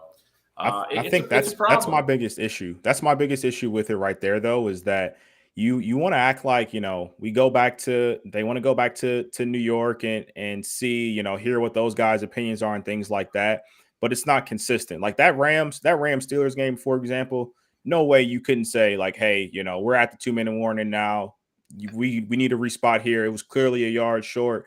Like, I understand they don't have any challenges or any timeouts left, so they can't challenge it. But like, let's make sure we spot the ball correctly. In terms of the Browns-Colts game, I actually, the legal contact, the first one on Amari Cooper, I thought that was the right call. He grabbed him and hooked him. The pass interference, way uncatchable. Like that, you got to realize that, hey, DPI isn't the call. Yeah, DPI isn't the call there because the ball was uncatchable. If you call legal contact, makes sense. Can't call holding there if the ball is already out of his hands. But you can't call DPI there because no way he was going to catch that ball. I think that the way to do it is you hear about baseball flirting with the idea of the robot umps and things like that. The way to do it is just have New York. I'm not saying every single call they have to get it 100% right, but hey, if it's 6 minutes left in the fourth quarter or 6 minutes left at halftime, or it's change of downs, whatever you want to make that specific rule be, you can have it where you have an extra set of eyes and make sure that you get the call right. No matter what you do, it's never going to be 100%. But by no means should you ever have game-altering calls decided based on referees, especially in these situations. They're just too quick. And that's exactly what it is. Football is faster now than it ever has been in the past. And it's impossible. And again, I'm not even sticking up for the referees, but what I'm saying is if you examined every single play of every game, you'll find something wrong. Like you play. It's the cliche, but you call holding on every play. You can. And if no, but there's egregious holding and then there's holding. Let me finish. My point is between guys moving a half a second too early, like we've talked about the Lane Johnson thing. He jumps all the time. It's a penalty. They just don't call it because it's too close. But if you sit there under a microscope and go, okay, put a camera on the ball and put a camera on him when he moves early every time. Like if you could do that and you start letting coaches challenge all the time, football games are going to be 5 hours long, and that's not what they want. And it's just I'm not talking about poor refereeing. I'm talking about unethical refereeing, and I think that's what I have an issue with. If you think that there's no dirty ref, bro, I don't know what to tell you. I got oceanfront property in Idaho to sell you. If you don't think there's unethical ref behavior that's happening right now, unethical. You don't think that those calls were unethical? You think that it's just a coincidence that Vegas made the most money on the 3 most? Well, Gene, I'm not saying I'm not the conspiracy guy, and I'm not saying that you're wrong. But how about all the games that don't have unethical calls that land a point on either side of the spread every goddamn week? Like it happens. Like that's what it is. Or am I so naive to sit here and say that there couldn't be some of these guys in Vegas's pocket? Fuck no. I'm sure there is, and I'm sure 5 years from now it'll come out. It'll come out just like it did with Donaghy and all the NBA guys. Like, because I do agree with you, especially now with it being legal in half the country and with the amount of money that gets bet on football. There's no way some of these guys aren't getting paid. There's no way. I think you take $1 million, like $3 million or $4 million from every NFL team and start paying these refs millions of dollars. And if they get fired immediately, if they have any, like they check all their stuff. Like listen, we can't stay. We got to move forward to games. I'm just trying to give ideas let's move forward to games. Control. What are the 3 games that we're breaking down NFL this week? NFL looks like the first game we got is Jags at Steelers. I don't know what to think about the Jacksonville Jaguars. I don't know what to think about them, right? I can't understand when I watch Trevor Lawrence. He looked incredible, hurt versus the Saints on Thursday Night Football. Now you're going to go into Pittsburgh, play a tough defense, coming off a win. Mike Tomlin, maybe the extra rest helps him. I can't pick this game. This is not an easy game to pick. My gut tells me that the Jaguars will win a low-scoring game. But, man, I love Trevor Lawrence's comments. You keep finding reasons to hate us, and we'll keep finding ways to win. I'm with you on this one. My eyes tell me Jacksonville's the better team, but to your point, this just smells like a Pittsburgh win at home to me, and that is where I struggle. I think Jacksonville is better across the board, and especially in a lot of really key positions. But this just screams to me like this the 1:00 game you turn on. Pittsburgh shouldn't win the game, and you'll turn it on, like you said, it'll be a 16-13 slugfest. TJ Watt will make some crazy play and seal the game, and that's just how this is going to end. Dude, he's unbelievable. That pick he had, he's so good. He's so good. It is wild the level that him and Myles Garrett are playing at right now. Yep. It is asinine when you consider how good those two have been, and and then you still have. You ever seen a defensive player responsible for 13 points in one game? Like, I did the math. Myles Garrett was responsible for 13 points in one football game. And that's what I mean. You look at all these other DNs, you look at Micah, I'm not throwing Aiden in that same category as those 3 by any means, but that dude's like intercepting passes and doing crazy stuff too. And it's like all these guys are having really good years, and Myles and TJ are just better than the rest of them. Yeah. They're on a different planet right now. Who do you got in this one, Control? I actually like the Steelers to win. And on the flip side of it, you talk about, the Jags being that team where it's like, they seem like they have everything going. You fully expect them to go win this game. For me, I kind of feel that way about the Steelers. It's like every single week, it's like the offense looks awful. The defense, they look great. The offense really can't put up any points. And then they go down when they need to go score points. They'll score those points and then win that game by, 1 touchdown or a field goal or whatever the case may be.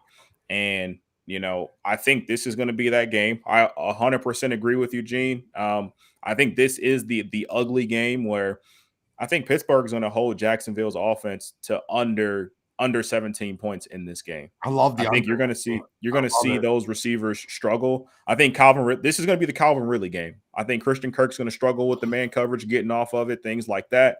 And I don't think they're going to have many lanes for ETN to open it up. So I like the Steelers to win a 17-13 ball game. See, that's the one guy I think still has a good game on Sunday. I think they find ways to get him the ball. But I think it's a lot of like Gene, like I'm with Gene on this 100%, like literally across the board with everything. Like Jacksonville plays 2 really good games. You're like, okay, like this is like they're back on track. This is who they are. Doug's got, Trevor playing great. ETN's been amazing. And then they throw in a clunker. Like they've done it twice this year. They played 2 really good games, clunker. 2 games, clunker. And again, this just screams Pittsburgh win to me. I think if I had to bet money, I would put my money on the better team, and I would say Jacksonville. I'm sure Pittsburgh is going to win. All right. Well, let's move on to the next game. Got to kind of move. We're 34 minutes left. Next game we got Browns at Seahawks. Deshaun Watson's sitting again. He's already been ruled out. It's been a mistake. It'll continue to be a mistake. But I will tell you this. I give the Browns all the credit in the world. P.J. Walker, that defense, Jim Schwartz, even Stefanski scoring 39 points. Granted, some of that was scored by the defense, but give them all the credit in the world, man. They figure out ways to win football games. This Browns team is different than they've been.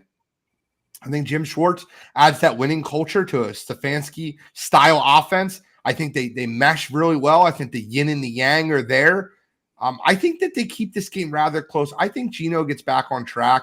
I think the Seahawks win this one, but I wouldn't be surprised if the Browns win it. I just think P.J. Walker, you're asking so much of him. Winning a road game and then emotional road game and then traveling out to Seattle and trying to win with the 12th man there, I think Seattle will eventually get up to him. I think Kenneth Walker has a good game. I think that you'll see DK Metcalf activated back for this one. I like Seattle in this one. I think they'll win a close one. Have they updated anything on DK? Because the last thing I read, they said he was probably still doubtful for this week. I haven't seen anything with DK, but I will tell you, I like the Seahawks in this one as well. I don't necessarily think this game is going to be particularly close either. Right now, you got Kareem Hunt, didn't practice today. Jerome Ford, he's not playing this week. He has a high ankle sprain. So Browns are going to be on their fourth and potentially running back off the street string running backs at this point. PJ Walker, obviously, is going to be the starter this week. And, I do think PJ struggles just a bit in this one, especially because I don't know what the Browns are going to look like in the run game. So I think traveling to Seattle is going to be tough for PJ. And I like the Seahawks to ultimately win this game. I think it's going to be a little bit lower scoring. Browns defense had their struggles last week against Indianapolis. I think they get back on track, but I like Seattle to win a lower scoring game. Who do y'all like in this one, chat? Tell me, Browns or Seahawks? Hit that like button. We're slowing down, guys. Well, 10K is the goal. 10K is the goal. Let's go. Help us out here. I'm going to go with Seattle as well. To Cottrell's point, even if DK does or doesn't play, I think they have enough offensively to move the ball against Cleveland. I actually agree with both of you. I think with the emotional win they had last week, having to fly cross country out to Seattle, never an easy place to play. Seattle coming off, not the best game, but it's. I think Cleveland just really banged up, and to Gene's other point, I think you're asking a ton from PJ Walker. I think the guy gave everything he had last week. They stole a win in Indy. I don't think they steal one this week. I'm going to go Seattle, and I agree with both of you. I think it's a lower scoring game. All right, third game on the docket, Crow. Last one we got, Bengals at 49ers. Brock Purdy's not going to clear concussion protocol. And the San Francisco 49ers have really looked down to earth. I feel like this happened, right? And I don't mean to be a smart ass when I say this. I feel like the world was telling me, it was just like, you're hating on this kid and he's doing really well. But the moment I apologized to him and gave him his credit, he came back down to earth. Look, don't get it twisted. He's still playing good football. And Brock Purdy is going to be fine in the NFL. Coming off back-to-back losses, they will be fine. But with that being said, I think Cincinnati Bengals are on a roll right now, and I think that defense is starting to show holes in it in San Fran. It's a different defense. D'Amico Ryan's defense was just a little bit more attacking. You're seeing some soft cover 2 defense, a lot of zone from San Francisco this year, whereas last year you were seeing a lot of matchup zone or man from D'Amico Ryan's defense. I think that San Francisco 49ers slip up again. I think Joe Burrow, Jamar Chase to get it rolling. I like the Bengals in this one for the upset. I got the Bengals as well. Purdy not being there. I think the Bengals are going to rely heavily on obviously slowing down Christian McCaffrey, because that's going to be their, the 49ers go-to. Because if you're thinking anything like I'm thinking, I think Shanahan is going to try and limit, putting the ball in Darnold's hands where he can turn the ball over. So I think you're going to see a lot of short stuff, keep everything in front of them. And I still think Darnold's going to find a way to turn the ball over. I like the Bengals winning this one. And I think you're starting to see the Bengals turn that corner from their early season struggles. I need Macaulay Culkin needs to have a huge game, though. Can't turn the ball over that San Francisco defense. Cannot do that. San Francisco's going to be angry after 2 straight losses. They're coming home. I think the defense plays really well. I think Joe Burrow is going to need to show you why he's the second best quarterback in the NFL this week. Has to happen. Shally? I'm going Cincinnati as well. I think their bye week kind of came at the worst possible time for them because they were 2 weeks in a row. They really had it together, and that offense was starting to hum. I think San Francisco going home, I think, helps them a little bit. But that being said, C-Mac looked okay last week. He's still not 100%. Debo's not going to play. You got Sam Darnold playing now. Defense is a little banged up as well. I think Cincinnati goes into San Fran, gets a huge win, and I think that puts them at 500. And all of a sudden, Cincinnati's kind of right back in the conversation again in the AFC after a horrible start. Let's get into pick'em, gentlemen. Whoa! Look what we have here. After my brutal 1-6 start, the NFL Genius is back in control of the leaderboard. I will go back to my 3rd spot. Cottrell, you'll be the number 1 because you like going first. Shally, you could be the rose in between 2 thorns. All right, so my first game, I like the Titans plus 2.5 versus the Falcons. I don't care that Ryan Tannehill's not going to be playing. I understand it's going to be Will Levis's first start there, but I fully expect that Titans team to be prepared. And I think for Mike Vrabel, he's fully expected, Will Levis to be here. They're coming off of a bye here. Tennessee Titans have never lost a game coming off of a bye with Mike Vrabel as their head coach. And so I think that means something to them. I think they take care of business at home. I got them winning the football game. Desmond Ridder, I think, is going to struggle in Tennessee. So I like Tennessee plus 2.5 there. Second game we just touched on it a little bit. I like the Bengals plus 3.5 at San Francisco. I think they're going to go win the game outright. No need to go too much into that one. Last game I like the under 46.5 Chiefs at Broncos. And it's not just because we saw the last matchup with those guys, but I think it's going to be a case of the Chiefs are going to be able to put up points. Their offense is in a rhythm right now. I just think that Denver offense is going to continue to struggle. So I like the Chiefs winning that game 27-10, something along the lines of that, where they're in full control. But I don't think you get close to that 46.5 number. So those are my 3 picks for the week. I like the opposite on 2 of them. But yeah, Shally. I'm going to go first. I'm going to go with Cincinnati plus 3.5, just like Cottrell. We just talked about it. I really don't have to go much more into it. I think they go into San Fran. They continue to roll. San Fran is too banged up. Sam Darnold, don't know what I'm going to get from him. At least a turnover, though, for sure. So I like Cincinnati to, probably win the game outright, but I'll definitely take the 3.5. Secondly, Eagles minus 6.5 at Washington, taking the birds, taking the points. They are finally starting to, I think each and every week they get a little bit closer to start playing what we think they're going to be. I think they're the best team in the NFL. I think they go into Washington. I think they get it done. Washington's starting to spiral. Sam Howell's kind of coming off, starting to plateau and kind of be what Sam Howell is, what we all thought he was going to be. A lot of pissed off people in Washington, a lot of infighting starting. I think we're starting to see the end of Ron Rivera's tenure at Washington. So I think the Eagles go in, handle business, get a big division win, minus 6.5. And then I will take the goddamn Cowboys at home minus 6.5 against the Rams as well. I think it's a home kind of a get right game for them. I think they always play better at home, obviously, but I think they look more like Dallas this Sunday against the Rams. I think they'll be able to slow Cooper Kupp down a little bit. I think they get Dak and everybody back on track. CeeDee Lamb starting to come on big time the last 3 weeks. So I will go Dallas to cover by a touchdown. Well, it's minus 6.5, but I'll take Dallas to cover at home. All right, so I'm making one quick adjustment. I have 4 picks, but I'm going to go with 3. I know. But I really want to have this pick out there. That's why I'm making a quick adjustment. So I'll start with this one. I like the under 42.5 in Jags versus Steelers. I think that's a 16-13 game. I told you that earlier. I don't think this even sniffs the 42. I think Matt Canada's offense is very vanilla, very dry. I don't think they'll be able to run the football. The Jags have had great defensive efforts.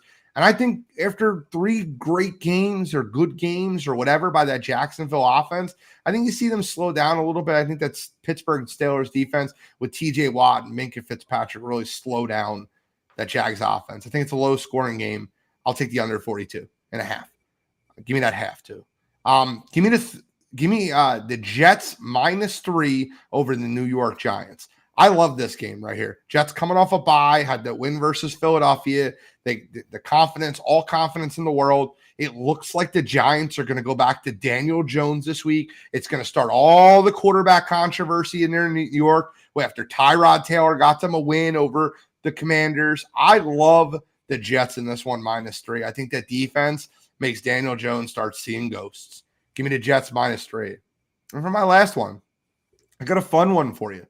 I'm taking the 0-6 Carolina Panthers to get their first win of the season at home, +3.5. But I want them outright, but I'll take the 3.5 points and I can get them over the Texans. Give me Bryce Young over CJ Stroud because he's better. That's my picks. Hey, guys, we're going to really be slim in college football this week. I apologize for that. We're on a time crunch. But what I will say this, tune in Saturday for Sideline, or that's Thursday, Coast to Coast, Saturday morning, 10 a.m. Eastern Standard Time. You're going to see a hell of a college football show with Black Elmore, College Cottrell, and Scholastic Shout. So we're going to run through some college football stuff real quick. Get into You Gotta Be Kidding Me. We only have 20 minutes, so let's get it rolling. Cottrell starts off. All right, so first game, we got Oregon at Utah. I'm not going to go super in-depth on this one because I'm picking it. Okay. This is probably the best game of the day. I'm starting off hot here because I wanted to get the most time on this one. I didn't want to rush. Well, I know we got to rush through it a little bit, but want to start off, somewhat hot here. I think this is a game where Oregon is going to ultimately win. I do think it's going to be a little bit lower scoring. I think Utah is going to hold that duck offense to a rather pedestrian effort. But I just think Oregon has way too many horses on offense. Like, I think if Oregon is able to put up 27 points in this game, I don't see Utah being able to put up that number. Utah's offense has looked better in the past couple of weeks, but I don't think they're going to be able to consistently, put up 30 points and continue their winning way. So I like Oregon to go on the road and ultimately pull off the win there. I will say this was a game I very, very was close to picking the under in this. Bo Nix somewhat struck, and that's struggles, right? Wrong to say struggles, but he plays much better at home than he does on the road. Playing at Utah with that defense, it's a very tough game for them. I think Oregon wins the football game. I think they're the better football team by a landslide, if I'm being completely honest. They play on a neutral site. I think they cover a 14-point spread. Playing at Utah is different. It's getting in to be late October, early November. It's just a different atmosphere. I think Utah's defense is great. I think they keep the game close. I think the spread is exactly where it needs to be at. I think Oregon wins the football game because they're the better football team. I said this 2 weeks ago. I said it last week, and I'll say it again. Oregon's the best team in the Pac-12. Even though they lost to Washington, I still think they're the best team in the Pac-12. I watched that football game, watched all the points that were left on the board by Oregon playing at Washington. I left that football game saying Washington won the game, Oregon's the better team. I think Oregon's the best team in the Pac-12. I think they handle business, and I think this is not the last you've heard of them. Next game. Shall I say skipping it? Okay, cool. So next game. It. So next game we got a Florida versus Georgia. The Florida-Georgia line, baby. Let me start with this one. The Florida-Georgia line. I almost picked Florida plus 14.5. I almost did it, right? I think Georgia is right for the picking. I think they're going to be right for the picking all year. This is the first game that Brock Bowers won't be there the whole game for Georgia. I don't think they're nearly as good as they've been the last few years. I think they're ready for an upset. I just don't think Graham Mertz can do it. I just don't. I think Georgia ends up winning this football game. I don't know if they cover the 14.5. It'll be a 2-score game, whether it's 17, 16, 10, 11, right around that area. 17 would be 3 scores, so I'd be a little bit off there. But I think this game is right around that area. I like Georgia to win this football game because I just don't think Graham Mertz can do it versus really good defenses. He's shown me time and time again. He's just not ready for that. And I think Kirby Smart will have this team fired up and ready, knowing Brock Bowers won't be there to dominate on the defensive side of the ball. Give me Georgia. I agree with you pretty much on everything across the board. I'm going to be very interested to watch and see how the offense and Carson Beck look with not having their best player there anymore.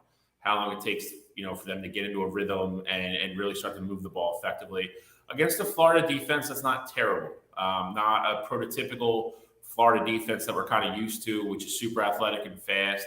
I think Georgia will be able to move the ball, but they're not going to do it as effectively as they did with Bowers, and I think that's going to be noticeable. And I don't think people really realize how much of a huge part of their offense there is that he is. Just to put it in perspective, they run tight end rounds with Brock Bowers.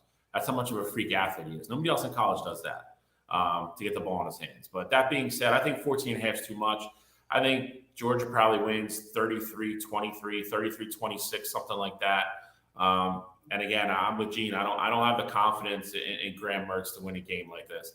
He's been playing better. Don't get me wrong. He's been playing a lot better, than I thought he really was. You're just not gonna be able to dink and dunk your way down the field against this Georgia defense. So give me Georgia. Love it. And then I'm picking this game, so I'll hold off on that, especially with the sake of time here. Last game we got Duke at Louisville. This is like almost a depressing game for me. Riley Leonard, did everything he could last week to play on an ankle that's, pretty much dangling. They got to go to Louisville now. I don't know if he's going to play this week. I really don't. I think if he doesn't, I would hammer Louisville hard now and get the spread where it's at, because once he officially gets ruled out, that spread's going to jump real quick. Duke was, I've said it before, Duke was kind of like my sentimental team to pull and root for this year. Whoa. You're not allowed to pull for Duke. Bro, all the hate you've given Duke on the college basketball circuit. Bro, you root for Penn State, Georgia, and whoever the hell else you want to. You're the last I'm person. not saying that you can't. You're the last person that can say nobody can't root for somebody else. You can't root for Duke with all the hate you gave their college basketball program. You can root for other programs. Is this a basketball show or football? Are we talking about college football? Talking about college football. All right. Well, then we're not talking about Duke. Louisville wins the game. Come on, stop it. I agree. I'm telling you, I think Louisville wins because I don't think Riley Leonard's going to play. I think Duke in that defense and all those seniors, I think they'll keep themselves in that game. I think it'll be close, and I think that the spread is very indicative of that. I just don't think they're going to have the weapon and the offense to move the ball at the end of the game when they're going to need to with him not playing. And ultimately, I think Louisville wins a squeaker at home. He said Louisville. I don't think it's a squeaker. I think Louisville takes care of business. I think Duke, all that momentum that they had, I think they realized that, they still have a shot to go to a decent bowl game. But I think for all intents and purposes, they realize that their season is over. And I think you kind of tell that just based on how they deflated in the fourth quarter against Florida State last week. I understand Riley Leonard's not healthy. I don't expect him to play this game just because it's not really worth it. If you beat Florida State, you got a shot to potentially go out, win the ACC, maybe even go to college football playoff. That's not at stake anymore. I don't think Riley Leonard plays. And I think Louisville takes care of business at home. Taking care of business. Time to pick. It's pick 'em time, ladies and gentlemen. All right, so I'm not running away, but I'm leading the super dog race, but Cottrell is leading the overall records. Me and Shally are tied up. I'm coming for the crown this year, boys. I'm winning college football. I'm telling you that right now. Just look out, Cottrell. What's the order this week? So I'll go first. I love going first here. I'll keep it how I was for NFL. I'll go first. Let Bill go second. We'll let Gene end it off, and then we'll go on and close the show out. You got to be kidding me. It's coming up. So my first pick, I like Kansas +10 versus Oklahoma.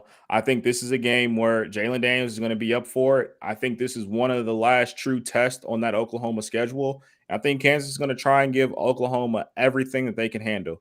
I ultimately think that Oklahoma is going to be able to squeak out a win, maybe the last second field goal, but I fully expect Kansas to be rocking at home. I think they cover that 10 points easy. Second game I like. Kentucky +3.5 at home versus Tennessee. I think Tennessee is in a spot right now where, again, just similar to Duke, they realize that their season's over essentially.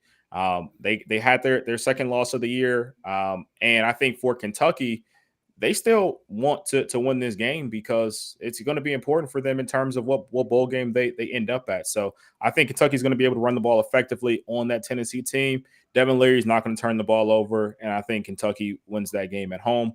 Last game I like, Florida plus 14.5 versus Georgia.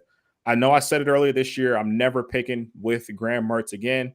I just think that 14.5 line is very high for that Georgia team that just lost Brock Bowers. Now, if Brock Bowers is there, I think Georgia wins that game running away. I understand Georgia's coming off their bye right now, but I think it's tough to have that real in-game action without your number one target. And so I think that Georgia offense struggles in that first half. No doubt in my mind that Georgia wins that ball game, but I just think Florida keeps it within 14.5, especially if they're able to consistently, force Georgia off the field defensively. My super dog this week, I'm going back to the well. Give me the Colorado Buffaloes plus 17.5 at UCLA. Going to be a high-scoring game. Over is probably a lock. I think Dante Moore is going to go, be at home. I think he's going to score 48 points, no problem. I just think Shador and company is going to be pissed off from that game last week. I think they still go out and lose, but I think they pick me up 10-plus super dog points this week. Okay. Shally, who you got? All right. First game on the docket, Oregon minus 6.5 at Utah. I'm taking Oregon. I think Utah is a very good football team. We finally got clarity on the Cam Rising situation. He's done. They're not even going to suit him up for this year. He's going to redshirt where he transfers next year. I think becomes very interesting, to say the least, but different discussion for a different day. Oregon, I agree with Gene. I know they lost. I still think they're the best team in the Pac-12. I think it's the first team that Utah is going to play that has both a good offense and a good defense. Bo Nix's struggles on away are not what they used to be. They're still not, a 50-50 even split, but he plays better on the road now than he used to. I think Bucky Irvin and those guys get it go. I like Oregon to cover. Again, I just think they're too good. They know they can't avoid a slip up here in Utah. They have to stay unbeaten to get another crack at Washington. I think they take care of business. I think they win 27-17, somewhere in that range. Second game. Pains me, but I'm going to do it. Ohio State minus 14.5 at Wisconsin. I thought this number was going to be a lot bigger. No Trevor Mordecai. Wisconsin struggled to score 10 points last week. I don't think there's any way they move the ball consistently against Ohio State's defense. Might give up some yards here and there. I don't think they'll be able to consistently move up and down the field and put points on the board. I think Ohio State's offense is going to move against the Wisconsin defense that, quite honestly, hasn't lived up to the billing this year. So I will take the Buckeyes on the road. My only concern is coming off a big win. It's a little bit of a letdown game, but I think Ryan Day will have them focused. I think they go into Madison and they take care of business. Third game, UNC minus 10.5 at Georgia Tech. UNC licking their wounds after a horrible upset loss at home last week. Georgia Tech stinks. They got smoked at home by Bowling Green like 3 weeks ago. I saw Bowling Green play in person. They're awful. So I will go UNC minus 10.5 on the road at home. My super dog pick is the same one as Cottrell. I think Colorado coming off a bye. Deion maybe calm the troops down a little bit. Got everybody, a couple days off. Let everybody, lick their wounds and, kind of settle down and get back to square one and get on the same page again. I don't think they go into UCLA and win by any means. I do agree with Cottrell. I've talked about it, at length on the other show. Dante Moore is a stud at home. I think he'll play well. But I still think Colorado and Shador Sanders are going to move the ball and put up points. So I think they steal me some super dog points there. So those are my picks for this week. I need y'all to do me a favor. We got 10 minutes left in the show. Smash that like button as much as you can. We're trying to hit that goal with 10,000 likes during the show. So I appreciate everybody listening on the TikTok end. Let me get into my picks. I got 3 for you. Listen, if you're going to give me 10.5 with UNC, I had 11.5. I'll take it at 10.5. UNC minus 10.5 over Georgia Tech. Georgia Tech already had their one miracle this year over Miami, and UNC already had their one ridiculous lapse this past week. I'll take UNC and Drake May to bounce back minus 11.5 over Georgia Tech. Give me the green wave. Give me Tulane minus 10.5 over Rice. I like Tulane in this one. I think they're going to win this game by 20+. I don't think Rice has anything to hold for Tulane. Give me Tulane minus 10.5. Shred that wave. And I already told you the other one. Give me Louisville minus 4.5 over Duke. I'll take the 4.5. That's what it's sitting at now. If Riley Leonard gets ruled out, game might be 10.5. Give me Louisville at home minus 4.5 over Duke. I'll take that one. And for my super dog, it's going to be a sweep, ladies and gentlemen. No one's picking up any super dog points. I got Coach Prime plus 17.5 over UCLA. Give me Shador. Give me Travis Hunter. Give me a bye week. Those kids will be ready to play. I think that this game's a lot closer than the 17.5 spread. So that's my picks this week. Before we go to You Gotta Be Kidding Me, Cottrell, I think we just need to acknowledge how much Gene has grown as a college football fan and his depth of knowledge of the teams. he just picked Tulane on the show as an official pick. 2 years ago, he didn't even know what Tulane was.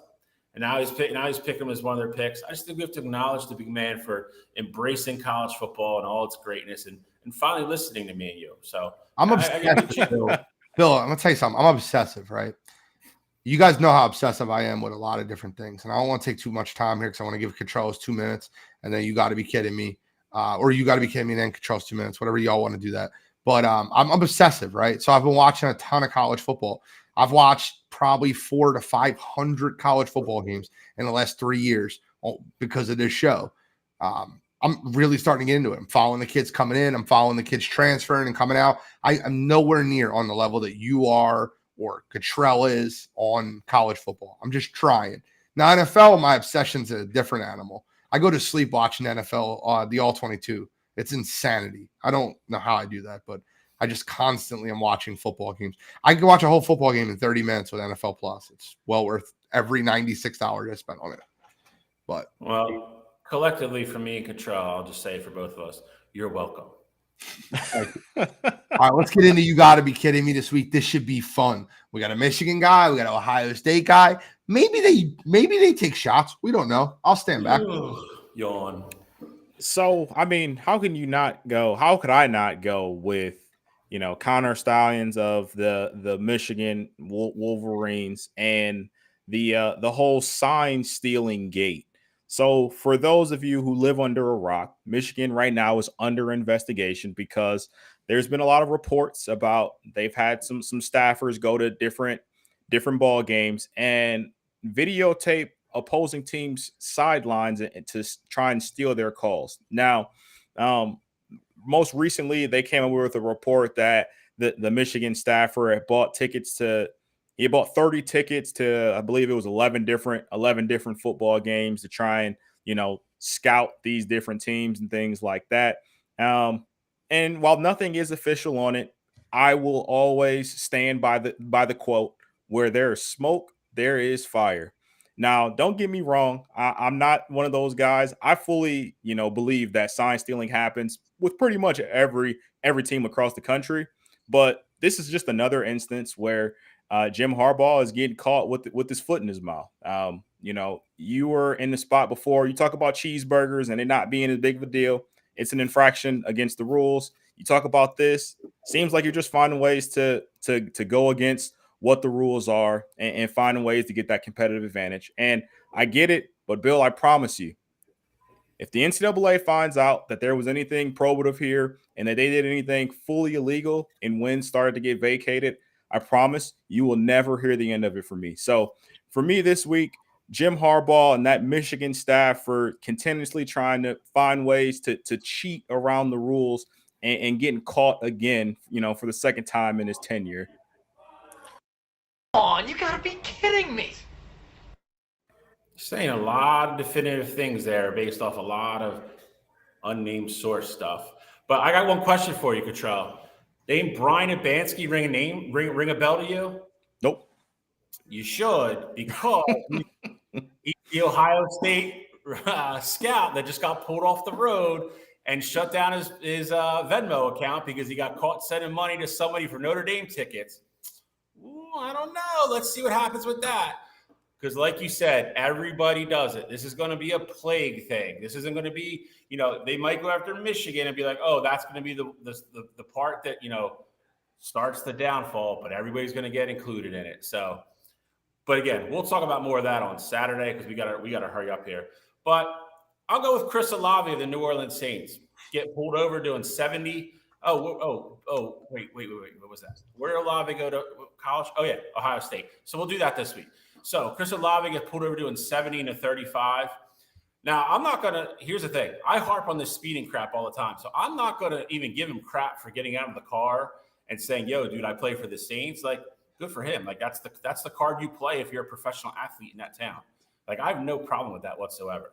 I'm going with the fact that, again, it's just another example of these idiots getting in cars and driving way too fast for no reason. Just stop.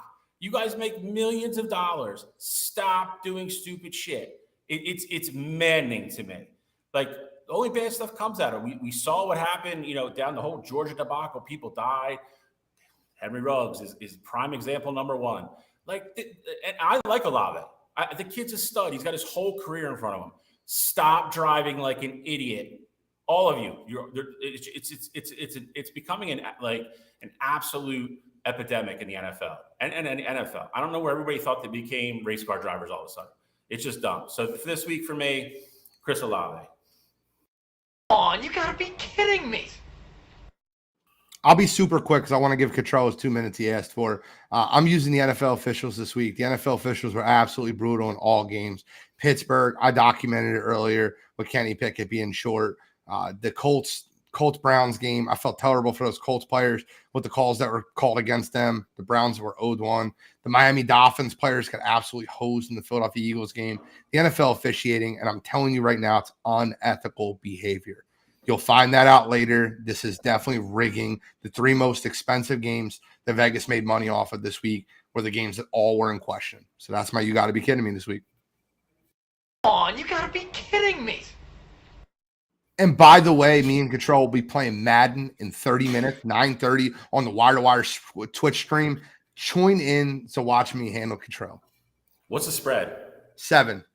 7? Eagles minus 7.5. 7.5. All right. All right. Well, so Gene alluded to me having 2 minutes to end the show. It's not quite all about me though. So tomorrow we were going to be celebrating Gene's birthday is coming up here, and so I wanted to give everybody a look back at 2. We've been doing the show forever, so there's many of them, but 2 classic moments for Gene. So just sit back and watch the show. I already know. With you in a lot of senses, but I think this year, and guys, call it a hunch, call it intuition. It's way too early. I got you.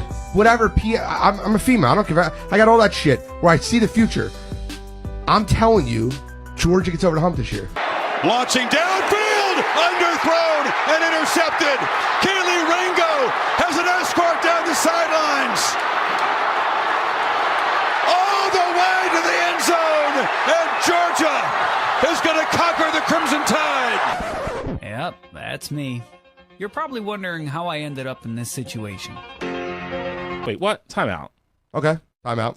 You don't think there's any woman fighter in the world that could beat you? At 135? I mean, I'm saying anyone could beat me, but the first one I watched, Amanda Nunes, like, Holly Holm. I don't, probably not. Ronda Rousey. Definitely not. Wait, definitely not what? You can't beat her, or There's you wouldn't lose to her? no chance she's beating me in a fight. Listen, let me before. All right, hold on. Before we get really far into this, okay? Because it's gonna be fun. But I just want to be clear. Like, I'm not advocating fighting 135-pound women. Nobody thinks you're doing. Okay, just want to be like in this mythological conversation. If Ronda Rousey fought me, a 300-pound male, she'd beat you very badly. No, she wouldn't. Very fast too. Not even, dude. I'm dead serious. That fight's not going 2 minutes. So, amazing. But happy birthday, Gene. You give us all the moments on the show. Just wanted to take some time, look back at some of them, and keep creating more. I appreciate that. Send me that clip, bro. I'm putting that on TikTok. I'm going to see that clip later. I appreciate y'all. We finished the show with 6,300 likes on TikTok. Not our $10,000 goal, but 10,000 like goal, but we'll get there. We got to wrap up. It is 9:01, and I apologize. Quick, because I didn't know that's what he was doing. But listen, no, for real, happy birthday though. I know I'm in Florida doing my thing, but you're my friend. I actually coach, which is something I never thought I would do, and I want people to really put into this show. We all do. We all put a lot of time, but Gene's passion is what really drives this show a lot. Sometimes too much, sometimes too fast in the walls, but I mean, it's all right. We got a good body shop, and it's fine. We put it back together, and we get back on the road. But sincerely, from Florida, my man, I wish you happy birthday. I got one wish for my birthday, man. Bring that shit home. Bring that shit home from Florida. Send me whatever stream they're sharing it on so I can watch it, because I watch it every time y'all down there. We will. We play at 12:45 tomorrow on White Marucci. That's where we'll be. Win it. Start off a team, the state champs from Arkansas. Very good team, but I got a hunch, so we'll see. Yeah, we'll see. Right. Well, thank you guys for tuning in to Wire2Wire Sports Podcast. Make sure you give us a follow, like, and share. Appreciate you tuning in, and we are signing out.